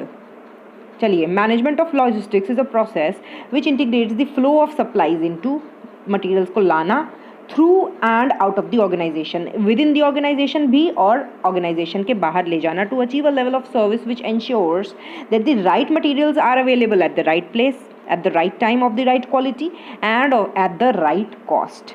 बस बहुत precisely it has been described हो गई है कि मटेरियल आने से लेके मटेरियल को कस्टमर तक पहुंचाने तक जितना भी मूवमेंट हो रहा है, मटेरियल का फ्लो हो रहा है, उसको हम लॉजिस्टिक्स बोलेंगे और उसके मैनेजमेंट को लॉजिस्टिक्स मैनेजमेंट बोलेंगे। Okay, organisations try to keep the cost of transporting material as low as possible, consistent with safe and reliable delivery. Safe and reliable delivery, ठीक है जी, सेफ एंड रिलायबल डिलीवरी तो आपको बहुत बढ़िया समझ में आ रहा होगा इस टाइम पे कि भाई सेफ़ क्या है, रिलायबल हम किस किस ऑर्गेनाइजेशन पे रिलाई कर सकते हैं। आप 20 रुपये ज़्यादा भी दे दोगे लेकिन आप नहीं चाहोगे कि आपके घर पे सामान कोई ऐसा वेंडर लेके आए जिसके हाइजीनिक कंडीशंस पे आपको भरोसा ना हो। So reliability is very important.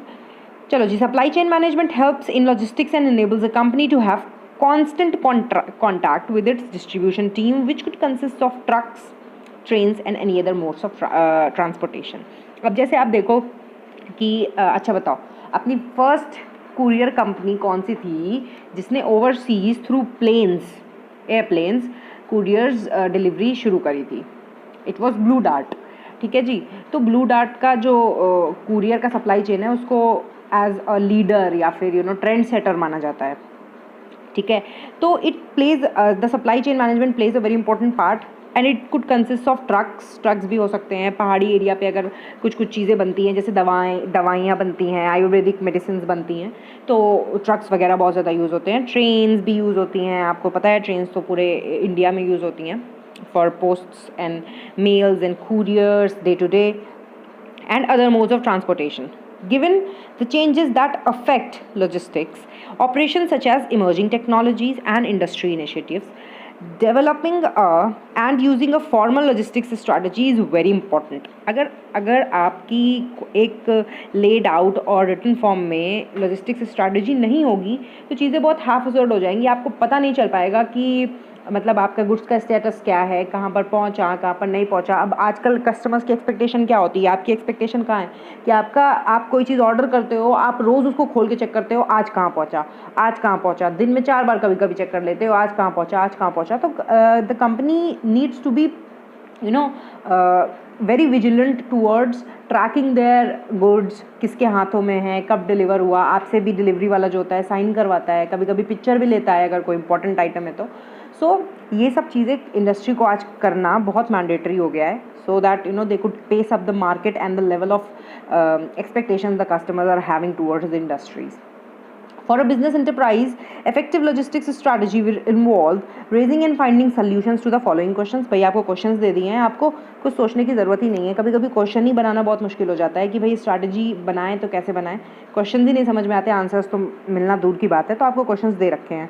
Which sources of raw material and components are available. कौन से रॉ मटेरियल्स हमारे पास अवेलेबल हैं, कौन से उनके कंपोनेंट्स अवेलेबल है. मशीन के कंपोनेंट्स या स्पेयर पार्ट्स की भी बात कर रहा है. How many manufacturing locations are there, what products are being made at each manufacturing location, what modes of transportation should be used for various products, what is the nature of distribution facilities, what is the nature of material handling equipment possessed, is it ideal. material handling equipment क्या होते हैं बेटा. Fork lift देखिए किसी ने, ऐसे ऐसे fork lift ऐसे होती है, लिफ्ट होती है. जेसीबी देख रखी है ना, हाँ, that is also handling equipment, लेकिन मटेरियल नहीं बोलेंगे हम उसको. फोक लिफ्ट जो होती है वो जेसीबी जैसी होती है, ऐसे नीचे सामान में उसको अंदर पुश किया जाता है and it lifts the object. So material handling equipments का एग्जांपल है fork lift. What is the method of deploying inventory in the logistics network. Deploying inventory मतलब what is the method of deploying inventory in the logistics network. जो आपका पूरा network बना रखा है कि यहाँ से मटेरियल यहाँ तक आएगा, यहाँ से फिर इस डिपार्टमेंट तक जाएगा, यहाँ पर इंस्पेक्शन होगा, क्वालिटी एश्योरेंस होगा, फिर प्रोडक्शंस के लिए इशू किया जाएगा, फिर प्रोडक्शन से आपका जाएगा वेयर हाउस में, वहाँ से शिपिंग कंपनी के पास जाएगा, शिपिंग कंपनी से कस्टमर के पास जाएगा. This is all the network. तो आप इसमें कैसे इन्वेंट्री को डिप्लॉय कर रहे हो, कहाँ पर चीज़ें रखी जाएंगी, कितना कितना इशू करने की अथॉरिटी होगी और उसको मैनेज कैसे किया जाएगा. तो आप ERP में EIS में पढ़ चुके हो कि inventory management is very in a good way. It is possible in a very efficient way through usage of computers and ERP. Next is, should the business firm own the transport vehicles. So this is a very crucial question that every organization needs to ask itself, whether to buy or hire the transport vehicles, because costly होते हैं. लेकिन आपको ये भी consider करना है कि ऐसा ना हो कि हायर रेंट आप बहुत ज़्यादा दे दो, हायर चार्जेस बहुत ज़्यादा दे दो, उतने में तो आप अपनी व्हीकल खरीद भी सकते हैं. सो this is also very important question in the formulation of the logistics strategy. Improvement in logistics can result in savings in costs of doing business. These savings can also reveal in the profits of the company. Some examples of how logistics can help a business are as follows.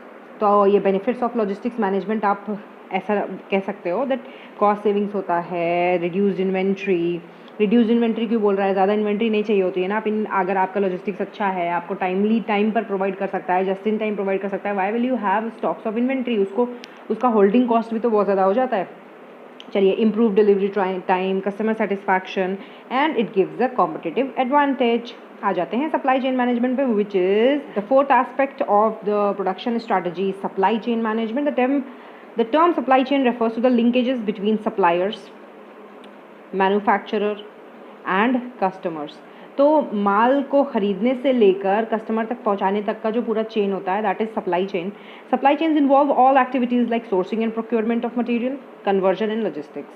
Planning and control of supply chains are important components of its management. Planning, control करना. Naturally, management of supply chains include closely working with channel partners. Channel partners किसको बोल रहा है? अरे वो जो TV वाला channel होता है वो नहीं जी. Suppliers, intermediaries, other service providers and customers. Other service provider कौन से हो जाएंगे? शिपिंग कंपनी है, कुरियर कंपनी है, उनकी बात कर रहा है. Technological changes and reduction in information communication costs with increase in its speed has led to changes in coordination among the members of the supply chain network. Definitely technological changes बहुत ज़्यादा हो गए हैं, customer expectations भी बहुत high रहती हैं. So there is an efficient communication needed for your logistics strategy to be robust. चलिए जी, supply chain management is defined as the process of planning, implementing and controlling the supply chain operations. कितनी बार बताया है, ठीक है जी. It is a cross functional approach to managing the movement of raw material into an organisation and the movement of finished goods out of the organisation towards the end customer who is to be satisfied as efficiently as possible. It encompasses all movement of storage of raw material, work in progress inventory and finished goods from point of origin to the point of consumption. आपको सब समझ में आ रहा होगा, easy peasy English लिखी हुई है बिल्कुल. Organizations are finding that they must rely on the chain to successfully compete in the global market. Modern organizations are striving to focus on core competencies and reduce their ownership of source of raw materials and distribution channel. कह रहा है कि core competencies पे focus करने के लिए आजकल जो organizations होते हैं, modern organizations, they are focusing on not having the ownership of वो simply speaking vertical integration नहीं चाहते रहे, वो बस अपने product पे focus करना चाहते हैं. These functions can be outsourced to other business organization that specialize in those activities and can perform it better and in a cost effective manner. तो cost effective manner में कोई आपको वही चीज़ करके दे रहा है जिसमें आपकी core competency नहीं है, तो obviously आपको उसको outsource करना चाहिए. 2 पैसे ज़्यादा दे दो लेकिन काम अच्छा हो. In a way, organizations in the supply chain do tasks according to their core competencies. Working in the supply chain improves trust and collab amongst partners and thus improve flow and management of inventory. ठीक है जी, आपको सब समझ में आ गया है. आगे बढ़ते हैं. Logistics management same as supply chain management? बिल्कुल नहीं जी. Logistics management is a part of supply chain management. Logistics management is a part of supply chain management. चलिए. Supply chain management is an extension of logistics management. However, there is a difference between the two. Logistics activities typically include management of inbound and outbound goods transportation, warehousing, handling of equipment, fulfillment of orders, inventory management, supply demand planning. तो आ रहा है, जा रहा है कैसे, अंदर क्या चल रहा है, that is logistics. Although these activities also form part of the supply chain management, definitely it will form part of supply chain management because SCM covers the whole movement of the goods. The latter has different components. The latter means SCM. Logistics management can be termed as one of its components that is related to planning, implementation and controlling the movement and storage of goods, services, related information between the point of origin and the point of consumption. उसके बीच में कैसा चल रहा है. तो logistics will definitely include the trucks जो customer तक पहुंचा रहे हैं. Logistics will definitely include the trucks जो आप तक इंडस्ट्री तक या ऑर्गेनाइजेशन तक रॉ मटेरियल पहुंचा रहे हैं. But there is a difference, man. SCM is a concept that covers things comprehensively. Holistic approach is covered by the SCM. Supply chain management includes more aspects apart from the logistics function. It is a tool of business transformation. तो मैंने आपको बताया हुआ supply chain management में generally ऐसा होता है कि वर्टिकल इंटीग्रेशन नहीं होता है. बहुत सारे चैनल पार्टनर्स होते हैं. आपके सप्लायर अलग, शिपिंग कंपनी अलग, वेयर हाउस वाला अलग, कुरियर कंपनी अलग, कस्टमर अलग, कभी कभी सब कुछ अलग होता है. आप सिर्फ एक एग्रीगेटर का काम करते हो. फॉर एग्जाम्पल ओला, ठीक है, Ola cabs. But sorry, that was supply chain management. And logistics में क्या होता है, लॉजिस्टिक्स में कोई ज़रूरी नहीं है कि आपके पास बहुत सारे चैनल पार्टनर्स हो. अगर आप एक एक्सेल की तरह भी कंपनी हो जिसने पूरा का पूरा फुल बैकवर्ड इंटीग्रेशन कर रखा है, तब भी लॉजिस्टिक्स तो होगा ही होगा. And involves delivering the it is a tool of business transformation and involves delivering the right product at the right time in the right place and the right price. तो वैसे तो ये लॉजिस्टिक्स में भी लिखा हुआ था. It reduces costs of organization and enhances customers value. तो आपको समझ में आ गया है. जैसे कि एक छोटा कॉन्सेप्ट है उस लॉजिस्टिक्स मैनेजमेंट जो सिर्फ आपके ट्रांसपोर्टेशन को देखेगा. ट्रांसपोर्टेशन कह लीजिए उसको. लेकिन SCM means managing the partners as well, keeping communication between them, handling them and everything else. ठीक है जी, तो आप समझ गए हो. अब implementing supply chain management system successful. अब इम्प्लीमेंट कैसे करना है. SCM तो है, how will you implement it.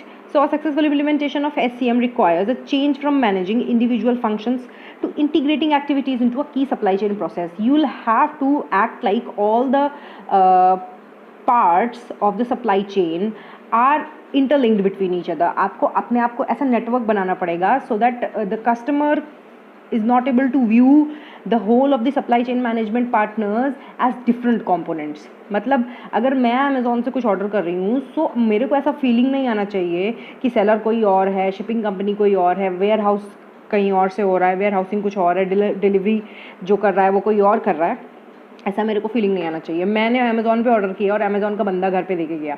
So this view, ऐसा आपको रेपुटेशन अपना रखने के लिए कंपोनेंट्स को मैनेज करना पड़ता है। सो इम्प्लीमेंटेशन वही होता है। अच्छा चलिए, it involves collaborative work between buyers and suppliers, joint product development, common systems and shared information.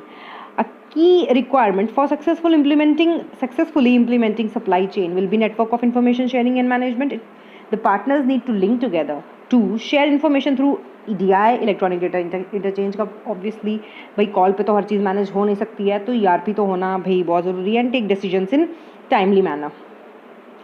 Implementing and successfully running SCM will involve क्या क्या चीज़ें ज़रूरी होंगी SCM को अच्छे से रन करने के लिए, इम्प्लीमेंट करने के लिए। आ जाओ, सबसे पहला product development. Customers and supplier must work together in product development process. Right from the start, the partners will have knowledge of all.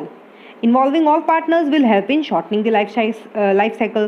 Products are developed and launched in shorter time and help organizations to remain competitive. तो product development का यहाँ पे मतलब है कि सारे partners जो हैं वो सारे के सारे मिल के सबको पता होना चाहिए कि where my product is actually gonna go, how is it going to travel through the whole SCM supply chain. ठीक है जी. तो शॉर्टर लाइफ साइकिल्स होगी जब सारे पार्टनर्स इन्वॉल्व हो जाएंगे और उनको सबको नॉलेज होगा कि SCM मतलब सप्लाई चेन को मैनेज करने की क्या स्ट्रैटेजी है. Next one is procurement. Product develop हो गया, प्रोक्योरमेंट करना है. Procurement requires careful resource planning, quality issues, identifying sources, negotiation, order placement, inbound transportation और लॉजिस्टिक्स एंड स्टोरेज. ठीक है जी. तो ये सारी चीज़ें आपके प्रोक्योरमेंट के एस्पेक्ट्स हैं. You all know this all very well. And organisations have to coordinate with suppliers in scheduling without interruptions. ऐसा शेड्यूलिंग होना चाहिए ऑर्डर्स का. So there should be no interruptions. जैसे ही रीऑर्डर लेवल आया ऑटोमेटिकली ऑर्डर्स प्लेस हो गए, इस तरह की कुछ चीज़ होनी चाहिए, इस तरह के सॉफ्टवेयर होने चाहिए, इस तरीके का कम्युनिकेशन प्रोसेस होना चाहिए. Organizations have to coordinate with suppliers in scheduling. Okay, suppliers are involved in planning the manufacturing process. Third one is manufacturing. अब भाई सामान आ चुका है सप्लायर से, अब मैन्युफैक्चरिंग करनी है. Flexible manufacturing process should be in place to respond to market changes. Definitely अगर आप देखते हो कि ऐसी चीज़ें हैं, आपने कोका कोला की बॉटल भी देखी होगी, आपने डेफिनेटली मीम्स वगैरह में भी देख रखा होगा, because they show it that Coca Cola की बॉटल का जो शेप है वो बहुत ज़्यादा चेंज हुआ with in the recent decades. तो शेप क्यों चेंज करना बॉटल का, उसके लिए तो अलग मशीन चाहिए जो डिफरेंट शेप बना पाए, है ना जी. तो ऐसा क्यों करते हैं वो लोग. इतना फ्लेक्सिबल मैन्युफैक्चरिंग प्रोसेस रखना पड़ता है to meet the expectation of the customers. Even bottles का भी ऐसा शेप रखना पड़ता है कि उसको पकड़ने में मतलब कन्वीनियंस हो. ये सारी चीज़ें भी ध्यान में रखनी पड़ती है. They should be adaptive to accommodate customizations and changes in the tastes and preferences. Manufacturing should be done on the basis of just in time. Just in time मतलब just in time supply of the raw material. मतलब जैसे ही raw material की ज़रूरत पड़ी तुरंत supply हो गई. And minimum lot sizes में अगर आपने बहुत ज़्यादा lot size बना दिए, lot sizes बहुत ज़्यादा हो गए और मान लीजिए कि डिमांड गेट्स रिड्यूज और there is a change in the preferences of the customer, तो उसके बाद आपका पूरा लॉट ख़राब हो सकता है. सो लॉट साइज मिनिमम करने के लिए रिकमेंड कर रहा है and just in time production करने के लिए रिकमेंड कर रहा है. But sometimes it is not a hard and fast rule. आपको मैनेजमेंट सिखाया जा रहा है, it is not science, not exact science. तो ऐसा नहीं है. कभी कभी जस्ट इन टाइम में पैसा बहुत लगता है क्योंकि आपको इमीडिएटली ऑर्डर प्लेस करना है, तो supplier might charge you exorbitant prices. तो कभी कभी रिकमेंडेड नहीं भी होता है. थोड़ा बहुत इन्वेंट्री या इकोनॉमिक ऑर्डर क्वांटिटी जो है वो आपको समय समय पे करते रहना चाहिए ऑर्डर. तो डिफरेंट इंडस्ट्रीज़ पे डिफरेंट चीज़ें एप्लीकेबल हैं. Changes in the manufacturing process may be made to reduce the manufacturing cycle. Fourth one is physical distribution. Delivery of final products to the customer in the last position in a marketing channel. Availability of the product at the right place at the right time is important for each channel participant. Through physical distribution process, serving the customer become an integral part of marketing. भाई कितना भी अच्छा आपका supply chain हो, अगर customer तक time पे product नहीं पहुंच रहा है तो आप सबको तो यही लगेगा ना कि इंडस्ट्री बेकार है, कंपनी बेकार है, because the product is not getting supplied on time.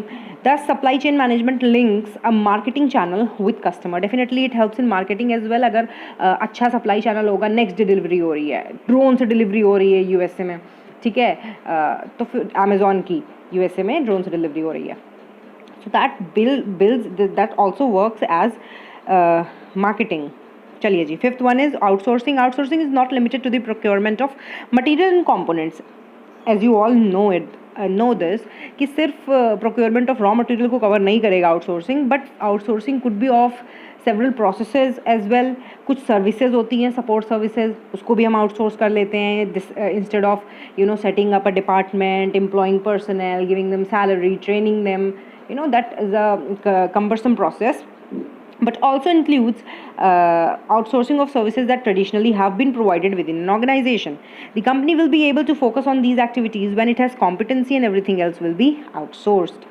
जिसमें competency है वही focus करेंगे, बाकी सब कुछ outsource कर देंगे. Sixth one is customer services. Organizations through interfaces with the customers' production and distribution operations develop customer relationships so as to satisfy them.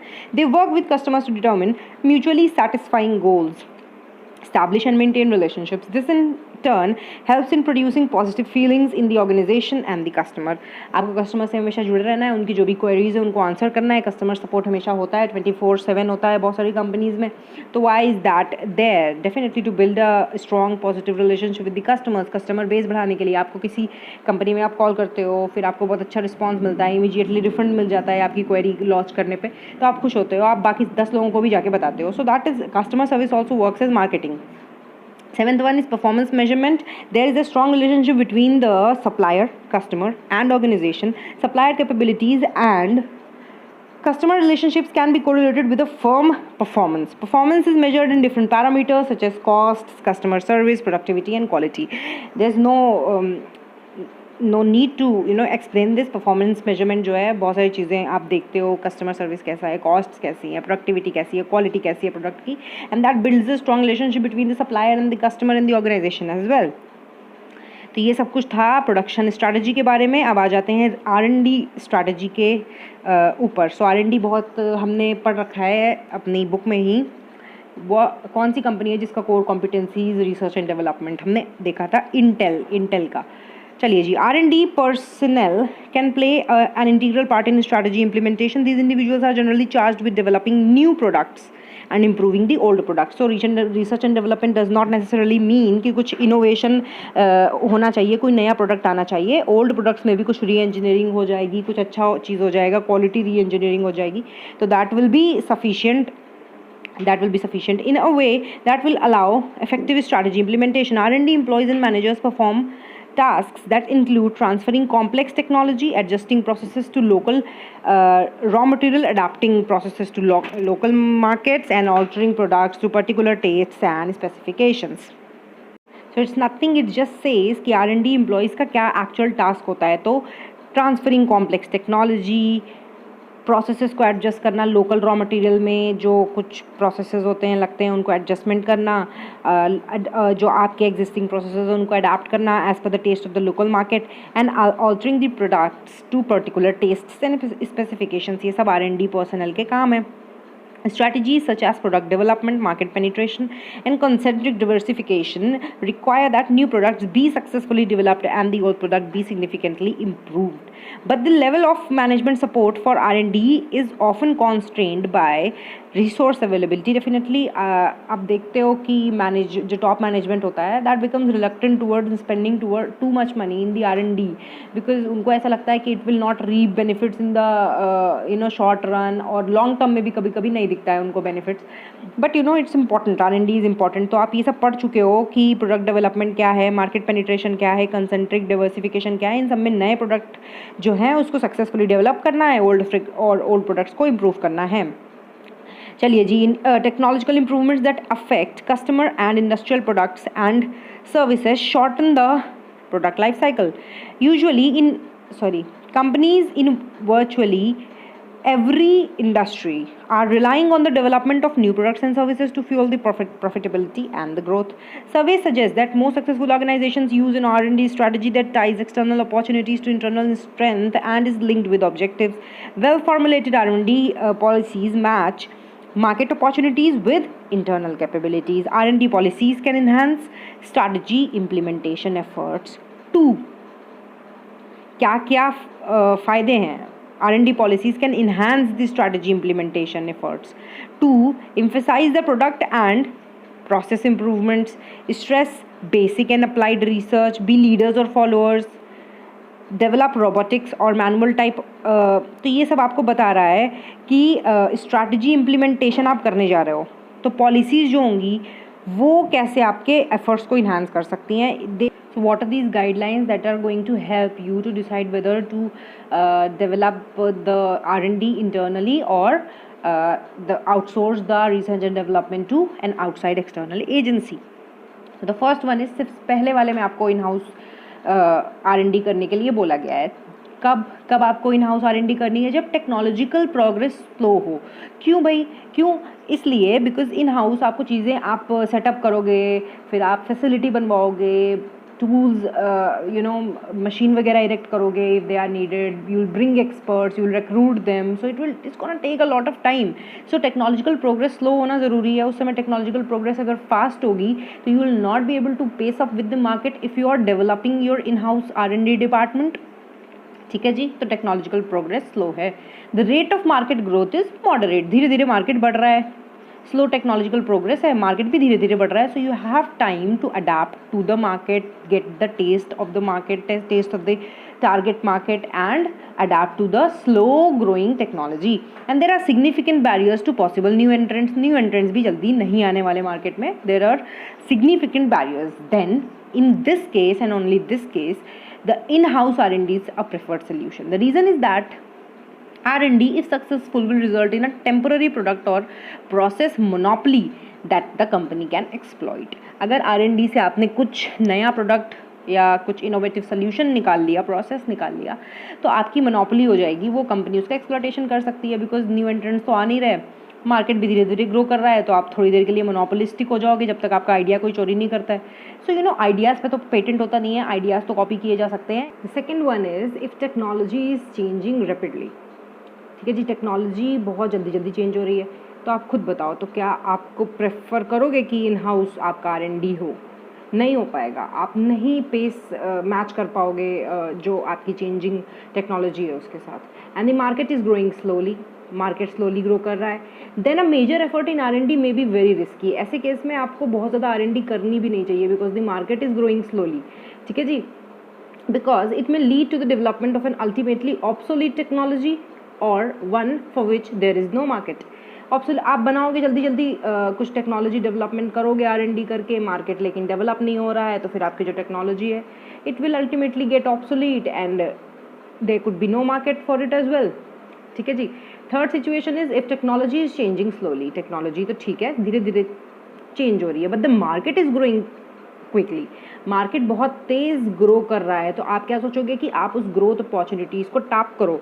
ठीक है, आप भी ग्रो करने की कोशिश करो। So will you be willing to focus on your research and development more? No you won't be. आप सोचोगे आप कोर कॉम्पिटेंसीज पे अपने फोकस करो कॉम्पिटिटिव एडवांटेज देने के लिए, because the market is growing. There generally is not enough time for in house development. The prescribed approach is to obtain R&D expertise on an exclusive and non exclusive basis from a outside firm. Outside firm exclusively आपका भी काम कर सकती है, non exclusive basis मतलब कि आपके अलावा किसी और का भी काम कर सकती है। That is not a matter of वही है कि मतलब आपको सजेस्ट कर रहा है कि आप आउटसोर्सिंग करो R&D की। Fourth situation is both technological progress and market growth are fast. तो डेफिनेटली आप इन हाउस तो कर ही नहीं सकते हो। टेक्नोलॉजी भी बहुत जल्दी डेवलप हो रही है, मार्केट भी बहुत जल्दी डेवलप हो रहा है। इन दिस केस आपका एक्सक्लूसिव जो है वो एक्सक्लूसिव R&D होना चाहिए from an outside firm which is which is having expertise in such type of research. If both technological progress and market growth are fast, R&D expertise should be obtained through acquisition of a well-established firm in the industry. Well-established firm से आप करवाने की कोशिश करोगे because the market is growing fast. You have to tap the growth opportunities as well, and the technology is also fast. तो आपकी जो technology है वो ऑब्सोलीट ना हो जाए, तो ऑलरेडी कोई फर्म है जो ऑलरेडी एक्सपर्ट है उससे आप करवाओगे R&D. So there are at least 3 major R&D approaches. Research and development approaches 3 तरीके के हो सकते हैं।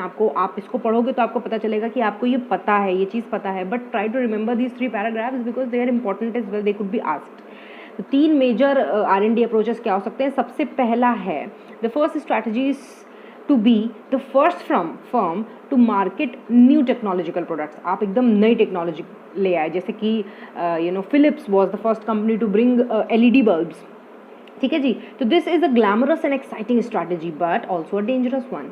डेंजरस क्यों होती है भाई? नया प्रोडक्ट आप ला रहे हो तो एक्सेप्टेबिलिटी होगी या नहीं, प्राइस कैसा सेट करना है आपको, उसका कुछ एक्सपीरियंस नहीं है, there is no experience, there are no management strategies related to that particular product already existing in the market, तो आपको कुछ एक्सपीरियंस वगैरह नहीं मिलेगा, आप बिल्कुल नूब्स होगे।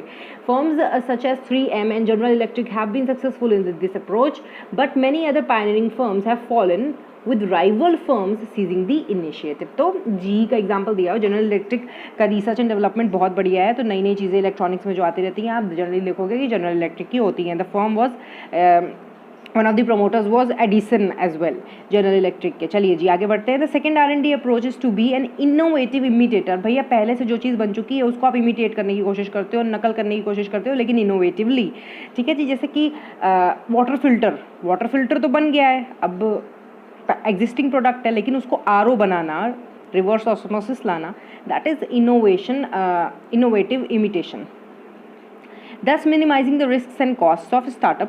This approach entails allowing a pioneering firm to develop the first version of the new product, first version बन गया, and to demonstrate that a market exists।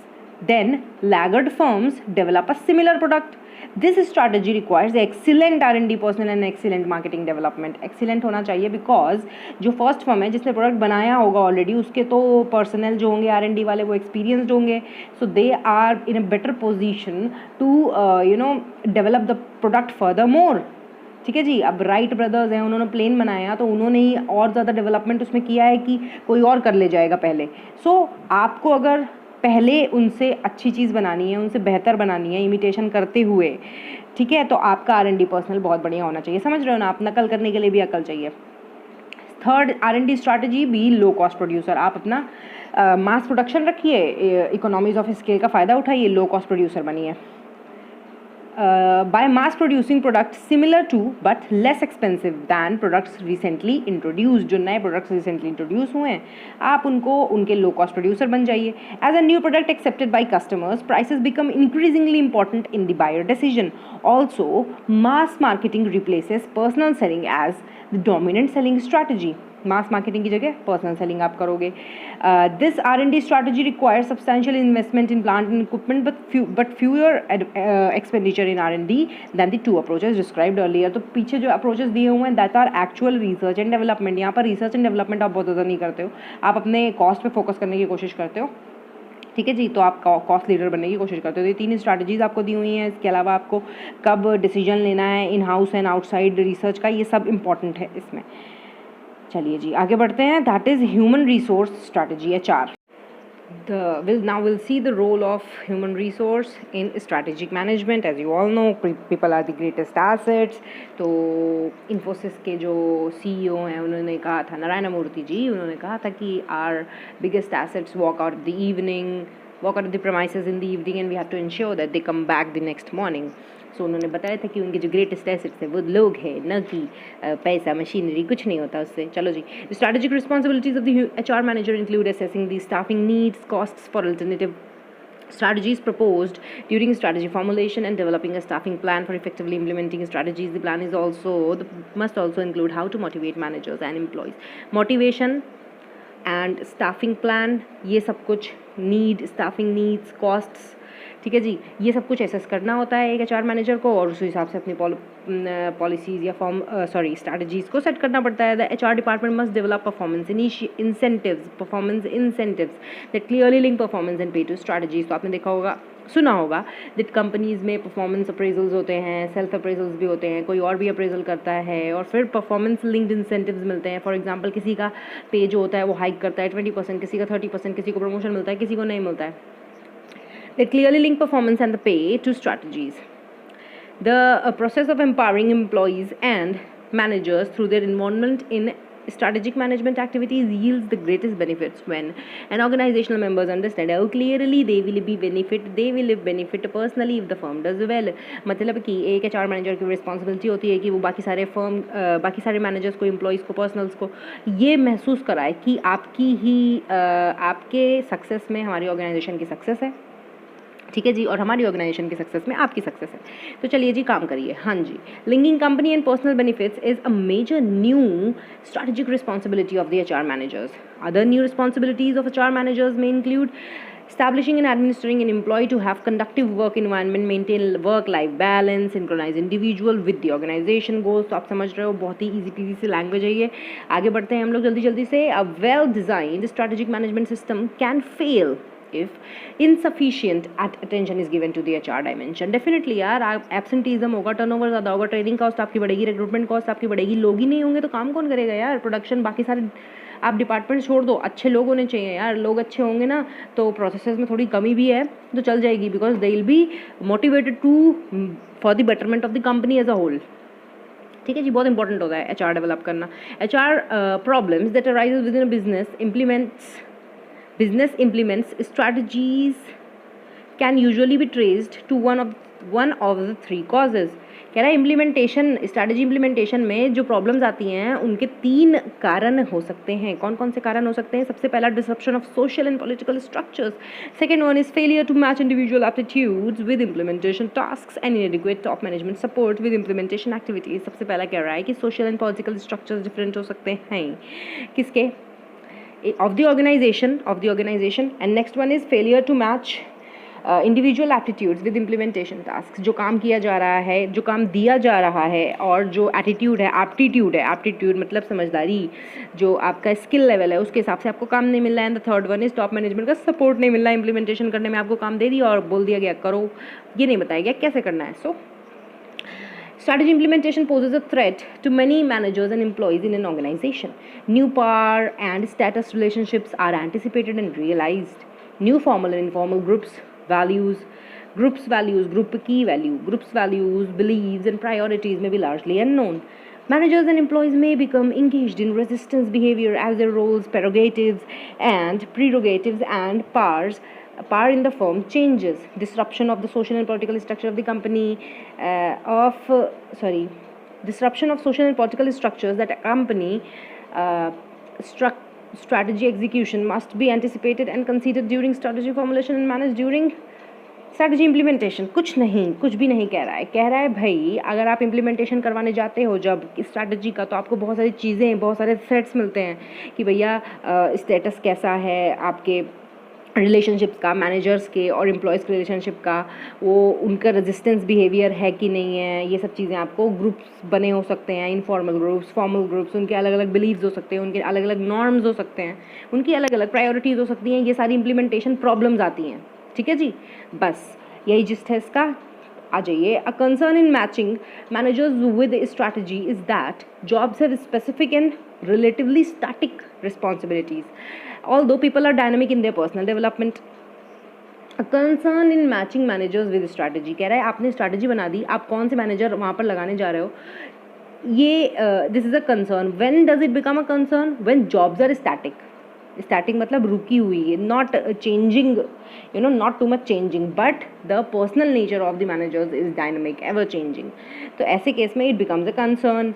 Commonly used methods that match managers with strategies to be implemented include transferring, आप transfer use कर सकते हो, developing leadership workshops वगैरह use कर सकते हो, offering career development activities, promotion कर सकते हो, जॉब एनलार्जमेंट कर सकते हो, जॉब एनरिचमेंट कर सकते हो, रोटेशन करते हो आप, प्रमोशन करते हो, जॉब्स चेंज करना, नए टास्क प्रोवाइड करना, नए प्रोजेक्ट्स, नई रिस्पॉन्सिबिलिटीज, ये सब देकर आप एक डायनेमिक पर्सनालिटी ऑफ मैनेजर को एक स्टैटिक रिस्पॉन्सिबिलिटी से दूर रखने की कोशिश करते हो, उसको महसूस करवाने की कोशिश करते हो कि भाई the organisation is having a lot of scope for you to learn.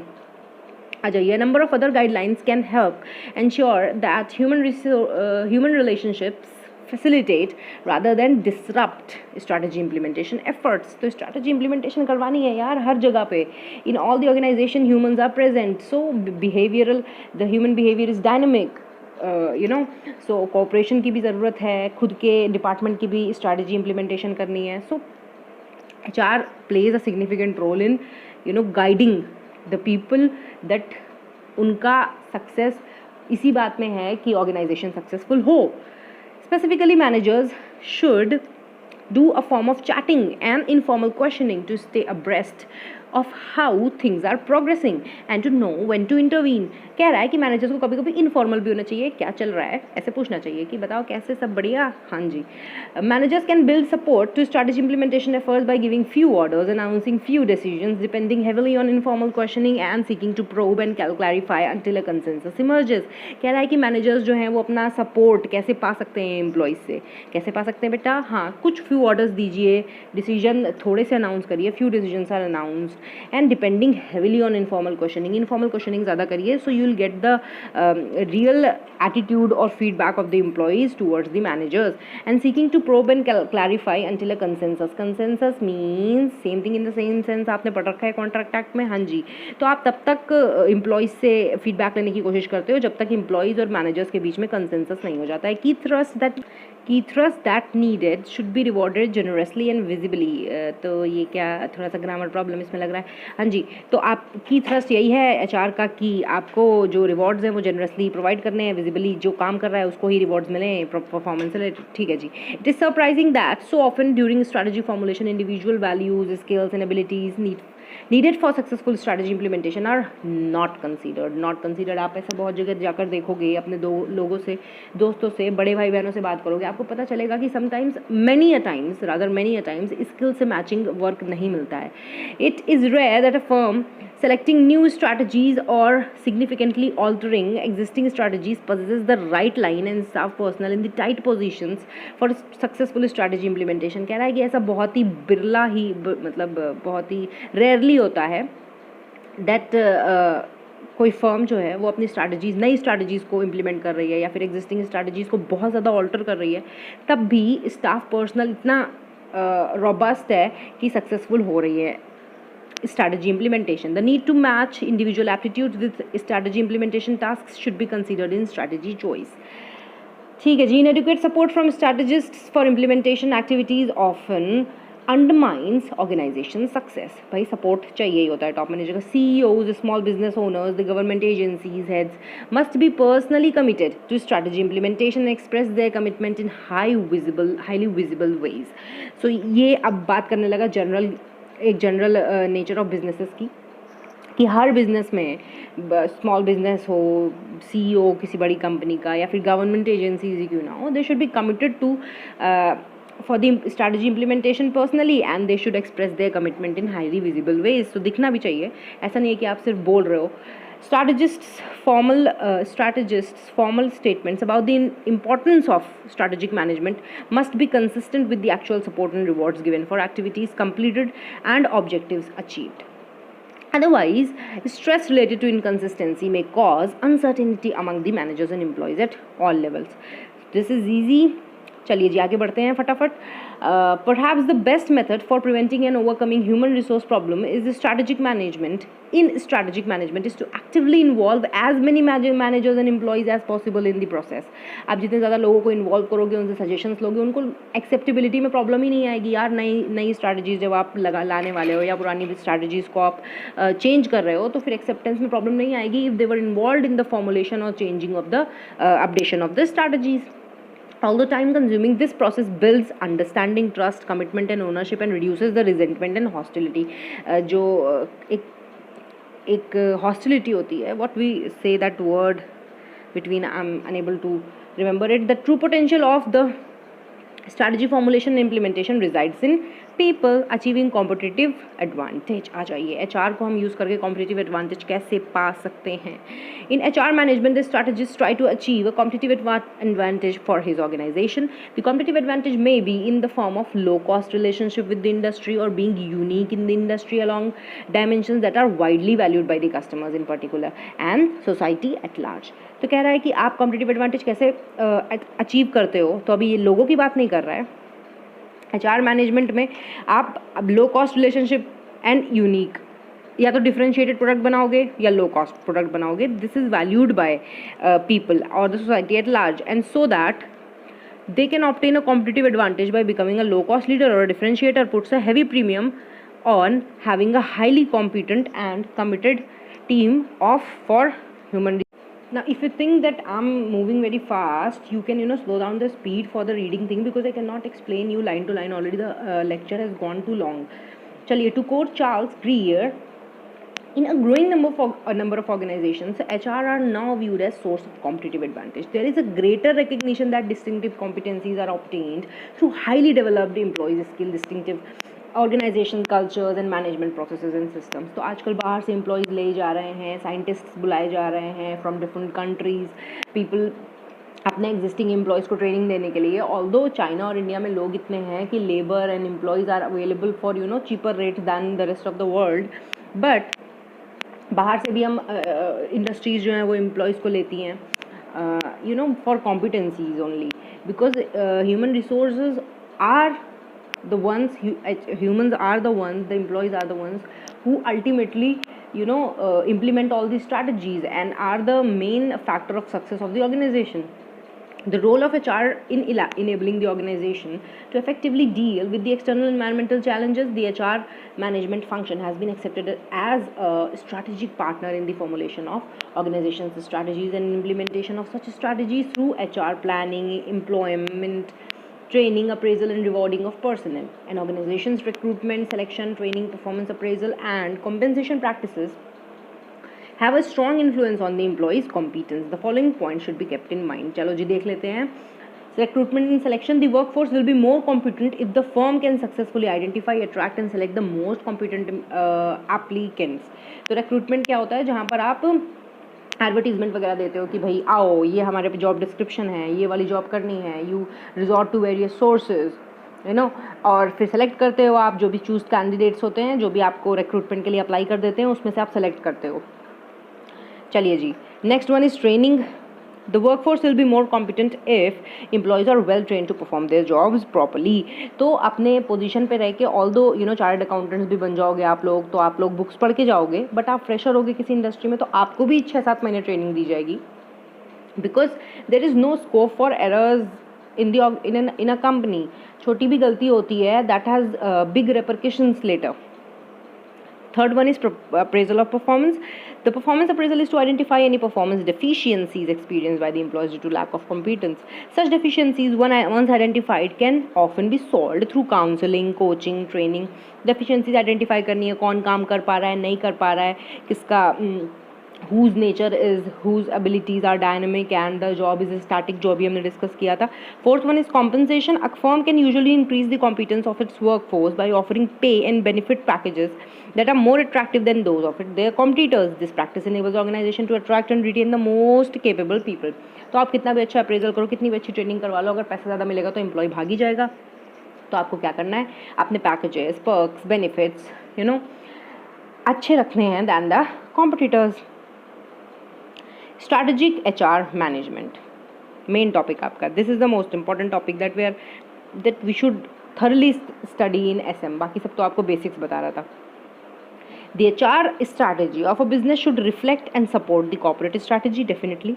An effective HR strategy includes the way in which the organization plans to develop its employees and provide them suitable opportunities and better working conditions so that optimal contribution is ensured, contribution from the employees. This implies selecting the best available personnel, ensuring the fit between the employee and his job, and retaining, motivating and empowering employees to perform well in direction of corporate objectives. Corporate objectives के direction में आपने अपने employees को retain करने की कोशिश करनी है, मोटिवेट करने की कोशिश करनी है, एम्पावर करने की कोशिश करनी है. There should be a fitness between the job and the employee who is best suited for a job. ये एक HR मैनेजर का काम होता है, आइडेंटिफाई करना. Strategic HR management may be defined as the linking of HR management with strategic goals and objectives to improve the business performance and develop organization's culture that fosters innovation and flexibility. तो आप जब HR को manage करना तो planning, staffing, organising, ये सब तो हो गया, प्लानिंग कर लिया, नहीं sorry. Strategic human resource management can be defined as linking of HR management with strategic goals and objectives. तो HR मैनेजमेंट में आप क्या करते हो, रिक्रूटमेंट कर लिया, सिलेक्शन कर लिया, फिर अप्रेजल कर दिया, ट्रेनिंग कर दिया, कॉम्पेंसेशन दे दिया, है ना जी, ये सब करते हो, मोटिवेशन कर दिया, कम्युनिकेशन कर रहे हो, तो ये तो आप HR मैनेजमेंट का काम ही होता है, एक HR मैनेजर का काम ही होता है। बट स्ट्रैटेजी वर्ड क्यों जोड़ा है, बिकॉज आपके जो स्ट्रैटेजिक गोल्स बने हुए हैं, पॉलिसीज़ बनी हुई हैं, ऑब्जेक्टिव्स बने हुए हैं, जो आप strategy type of strategy implement करने की कोशिश कर रहे हो इन योर ऑर्गेनाइजेशन, उसके साथ जब आप अपने HR मैनेजमेंट को अलाइन कर देते हो, उसको ध्यान में रखते हुए अपना जो ह्यूमन रिसोर्स है उसको मैनेज करने लगते हो as a manager, then it will be termed as strategic HR management. ठीक है जी। The success of an organization depends on its HR. This means how they are acquired, developed, motivated, and retained. Retained organizations play an important role in organizational success in organizations. This presupposes an integrated approach towards HR functions and overall business functions of an organization. The HR management practices of an organization may be an important source of competitive advantage. For this, strategic focus should be given. For this, strategic focus should be given on the following points. What are the following points जहाँ पर आपको focus करना है? To give HR human resource as a competitive advantage over your competitors. ठीक है जी। सबसे पहला pre-selection practices including HR planning and job analysis. Job analysis करिए, जॉब प्रोफॉर्मा तैयार करिए, किस तरीके की जॉब है। फिर उसके बाद प्री सिलेक्शन प्रैक्टिसेस क्या होंगी कि किस तरीके के लोग उसमें जनरली इंडस्ट्री में अपॉइंट किए जाते हैं, उनका नॉर्मल पे स्केल क्या होता है, what is the position, what type of people are hired and what had been the past experiences of the managers. तो आप लर्न करने की कोशिश करते हो। Second is selection practices meant to staff various positions of the organization। तो आप selection करते हो, बेस्ट सूटेड पर्सन ढूंढने की कोशिश करते हो। तो selection is a negative process जहाँ पर आप निकालते हो लोगों को और बेस्ट पॉसिबल पर्सन को अपॉइंट करते हो उस जॉब के लिए। Both recruitment and selection policies and procedures should be designed keeping in view the mission and purpose of the organization. So mission और purpose आपको हमेशा ध्यान में रखना होता है while doing any task related to HR management. Third one is post-selection practices to maintain and improve the workers' job performance levels. ठीक है जी। HR decisions related to training and development, performance appraisal, compensation and motivation should be based on corporate strategy. बार बार यही बात बोल रहा है। आ जाते हैं strategic role of HR manager. HR manager को कैसे स्ट्रैटेजिकली ही काम करना पड़ता है। सबसे पहला उसको क्या काम करना है, तो ये सारा रोल हो गया। This is also important. First one is purpose, providing purposeful direction provide करना बहुत ज़रूरी होता है। एंड एट रेगुलर इंटरवल्स आपको अपने एम्प्लॉयज़ को एज अ मैनेजर मोटिवेट करते रहना पड़ता है और शो करना पड़ता है that so that they do not deflect from their direction. The HR manager must be able to lead the people. Leader होना चाहिए, कम्युनिकेटर अच्छा होना चाहिए, मोटिवेटर अच्छा होना चाहिए, and the organisation towards the desired direction involving people right from the beginning. The most important task of a HR manager is to ensure that the objectives of an organization are internalized by each individual working in the organization. There should be a sense of belongingness and not that the policies are just adhered in words but also in spirit. ये maintain करना है, ये ensure करना होता है एक HR manager को। Objectives of an organization state the very purpose and justification of its existence. Second one is building core competencies. The HR manager has a great role to build in developing, the HR manager has a great role to play in developing core competencies by the firm. A core competence is a unique strength of an organization which may not be shared by others. This may be in the form of HR, marketing capability, technological capability, कुछ भी हो सकता है। आप core competence बहुत अच्छी तरीके से पढ़ चुके हो। If the business is organized on the basis of core competence, it is likely to generate competitive advantage. ये भी आप पढ़ चुके हो। Because of this reason, many organizations have restructured their business by divesting those businesses which do not match with the core competence. ये भी आप पढ़ चुके हो। Organizations of business around core competence implies leveraging the limited resources of the firm. आप limited resources को उन्हीं चीज़ों में लगाने की कोशिश करते हो जिसमें आपका core competence है। It needs creative, courageous and dynamic leadership having faith in the organization's HR. Third one is creating competitive advantage. अब आपने क्या कर लिया, कोर कॉम्पिटेंसी बिल्ड कर ली, पहले डायरेक्शन प्रोवाइड किया, कोर कॉम्पिटेंस बिल्ड करके अब आप क्या करोगे, कॉम्पिटिटिव एडवांटेज क्रिएट करने की कोशिश कर रहे हो as H R manager. Creating and maintaining a competitive advantage in the globalized market is the object of any organization.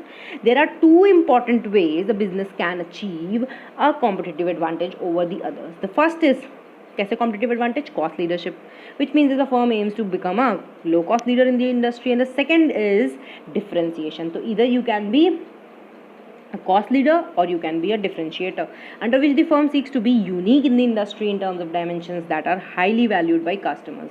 Putting these strategies into effect carries a heavy premium on having a highly committed and competent workforce. तो कुछ भी आप strategy adopt करने की कोशिश कर रहे हो, किसी भी तरीके से कॉम्पिटिटिव एडवांटेज लेने की कोशिश कर रहे हो, you must have a highly committed and competent workforce as well. Facilitation of change. The HR manager will be more concerned. चौथा क्या पॉइंट है? Next step is facilitate change. The HR manager will be more concerned with substance rather than form. Substance rather than form आपने fundamentals of accounting में पढ़ रखा है, even in your CA foundation. I don't know if you remember it or not. It simply means that हमको form of transaction नहीं देखनी होती है, हमें देखना होता है उसका substance की actually में क्या चल रहा है, ठीक है ना। जैसे lifting of corporate wheel is an example of substance rather than form. चलिए जी, तो यहाँ पर उसका कॉन्टेक्स्ट क्या है, I will explain in a while. The HR manager will be more concerned with substance rather than form, accomplishments rather than activities, and practices rather than theory. तो theory बोलना नहीं चलेगा, practice, actions, not words. ये बात कहने की कोशिश है यहाँ पे. The HR function will be responsible for furthering the organization, not just maintaining it. And the HR manager will have to devote more time to promote changes than maintain the status quo. So stability organization में आ जाएगी तो आपको भी पता है stagnant water भी होता है तो उसमें मच्छर पनपने लगते हैं, ठीक है जी. So not a very good example, but stability or stagnancy is not good. So status maintain करने की बजाय the HR manager should promote changes, should play with the behavior of the people and motivate them to adapt to changes quickly. Fifth one is maintaining workforce diversity. So the workforce should be diverse. ऐसा नहीं है कि सबका culture एक जैसा हो, सारे लोग एक जैसा काम करने वाले हों, because there are different types of skills which require different type of people to implement to execute them. Okay. In modern organizations, management of diverse workforce is a great challenge. Workforce diversity can be observed in terms of male and female workers, young and old workers, educated and uneducated workers, unskilled and professional workers, etc. Moreover, many organizations also have people of different castes, religions and nationalities. So ये सब important है. ऐसा नहीं है कि आप इन सब चीज़ों को एलिमिनेट कर दोगे, कहोगे नहीं मेरे को तो 30 साल के लोग ही चाहिए, 30 से 35 साल के लोग चाहिए, बस वही चाहिए और मेल चाहिए. ऐसा आप ऑर्गेनाइजेशन में नहीं कर सकते हो, because you actually need the skills of different people, different types of people, different gender, different races, different castes, everything. Everything is important for something. The workforce in future will comprise more of educated and self-conscious workers. They will ask for high degree of participation and avenues for future fulfillment. Money will no longer be the self-motivating force for majority of the workers. तो आपको पता है money is not the sole motivating force. कहीं कहीं पर बहुत पैसे अच्छे मिल रहे होते हैं, but there is no scope for growth or learning. तब भी लोग छोड़ के चले जाते हैं इंडस्ट्री को. So management of workforce is a quite difficult task which has to be done by the HR managers effectively. Non-financial incentives will also play an important role in motivating the workforce. मान लीजिए कि बहुत अच्छा पैसा मिल रहा है but recognition नहीं मिल रहा, अवार्ड्स नहीं मिल रहे हैं, किसी के सामने अप्रिसिएशन नहीं मिल रहा, रिकग्निशन नहीं मिल रहा है, ऐसे केसेस में भी एब्सेंटीज़म टर्नओवर हो जाता है. एम्पावरमेंट ऑफ ह्यूमन रिसोर्स, तो मोटिवेटर होना चाहिए. कौन? HR मैनेजर मोटिवेटर होना चाहिए, एम्पावर करता रहे. Esprit de corps, you have read it, it's general principle of management. चलिए, empowerment means authorizing every member of an organization to take up his or her own destiny, realizing his or her full potential. अपना full potential identify करना है, अपने destiny को पूरा करने की destiny को हासिल करने की कोशिश करनी है. It involve giving more power to those who at present have little control what they do and little ability to influence the decisions being made around them. तो ये हमको एम्पावरमेंट करने की ज़रूरत उनको पड़ती है, बिकॉज दोज उनको पड़ती है those who are weaker in decision making. तो weaker word is not a good word, but हम ये कहेंगे कि जिनको कंट्रोल या अथॉरिटी नहीं होती है, उनके आसपास डिसीजंस लिए जा रहे हैं, उन पर डिसीजंस इम्पोज किए जाते हैं, they are not the decisions takers, okay. So उनको एम्पावरमेंट की ज़रूरत पड़ती है, and that is to be done by the HR manager. 7th one is development of work ethics and culture. सब कुछ डेवलपमेंट भी कर दिया, ट्रेनिंग भी कर दी, सब बढ़िया चल रहा है, लेकिन ethics and code of conduct जो होता है that is very important to be developed and maintained by a manager. Greater efforts will be needed to achieve cohesiveness because employees will have transient commitment to groups. As changing work ethics requires increasing emphasis on individual, jobs will have to be redesigned to provide challenge. कभी कभी लोग challenging job prefer करने की कोशिश करते हैं rather than वही daily का काम, वही पुराना काम, traditional way of doing work. Flexible starting and quitting times for employees में भी नेसेसरी। कभी कभी जो मैनेजर्स होते हैं उनके लिए आपको फ्लेक्सिबल होना पड़ेगा, because they have to take decisions, they have to act when something is going wrong in the organisation. तो वो रात के 2 बजे भी हो सकता है, तो won't you allow him to come late in the morning? Definitely you will have to be flexible with the come in and quitting times. Focus will shift from extrinsic to intrinsic motivation. Extrinsic motivation क्या होता है बेटा? जो आप जैसे monetary motivation है, तो monetary motivation is extrinsic. थोड़े दिन चलेगा, आपने किसी की सैलरी हाइक कर दी, 2 महीने वो सैलरी हाइक की वजह से ज़्यादा काम करेगा, बट तीसरे महीने वो नहीं करेगा। सो इंट्रिंसिक मोटिवेशन क्या होता है? जो आप अंदर से उत्पन्न करने की कोशिश करते हो, मदद करते हो सारे एम्प्लॉयज़ को। A vibrant work culture will have to be developed in the organization to create an atmosphere of trust among the employees and to encourage creative ideas by them. Now, all of these steps that have been written over here, beautifully described over here, are good but easier said than done. So ये बहुत ही difficult task भी होता है managers के लिए। Multinational companies हैं, अलग अलग देशों से, प्रांत से लोग आते हैं, एम्प्लॉयज़ बनते हैं। So it is a very difficult task. So 2 pages 3 pages में आप 2 पेजेस के आप पूरी बुक मैनेजमेंट के ऊपर लिखते हो, but there is no precooked recipe जो आपने अप्लाई करी और हो गया। सो आपके this is not exact science, I am saying it again. तो चीज़ें चेंज भी होती हैं, and these things are all recommendatory. ये सब चीज़ें होनी चाहिए, इनके अलावा भी और चीज़ें हो सकती हैं। But remember that you have to write the things which are mentioned in the module, because that's important यार। इंस्टीट्यूट पूछ रहा है, उसने अपनी मॉड्यूल्स खुद लिखी हुई हैं यार, तो फिर आपको वही लिखना पड़ेगा जो मॉड्यूल्स में लिखा हुआ है। So try to remember these headings. Okay जी, चलो तो chapter is finished over here. I hope you liked it. If there are any doubts, you could contact me on my number or in the comments below, and you can change the speed if you found it a bit too fast, because I had to be fast because the lecture was going long. Thank you so much. I hope you all are doing well right now, and I hope that your examinations go well as well. Thank you so much. Bye bye.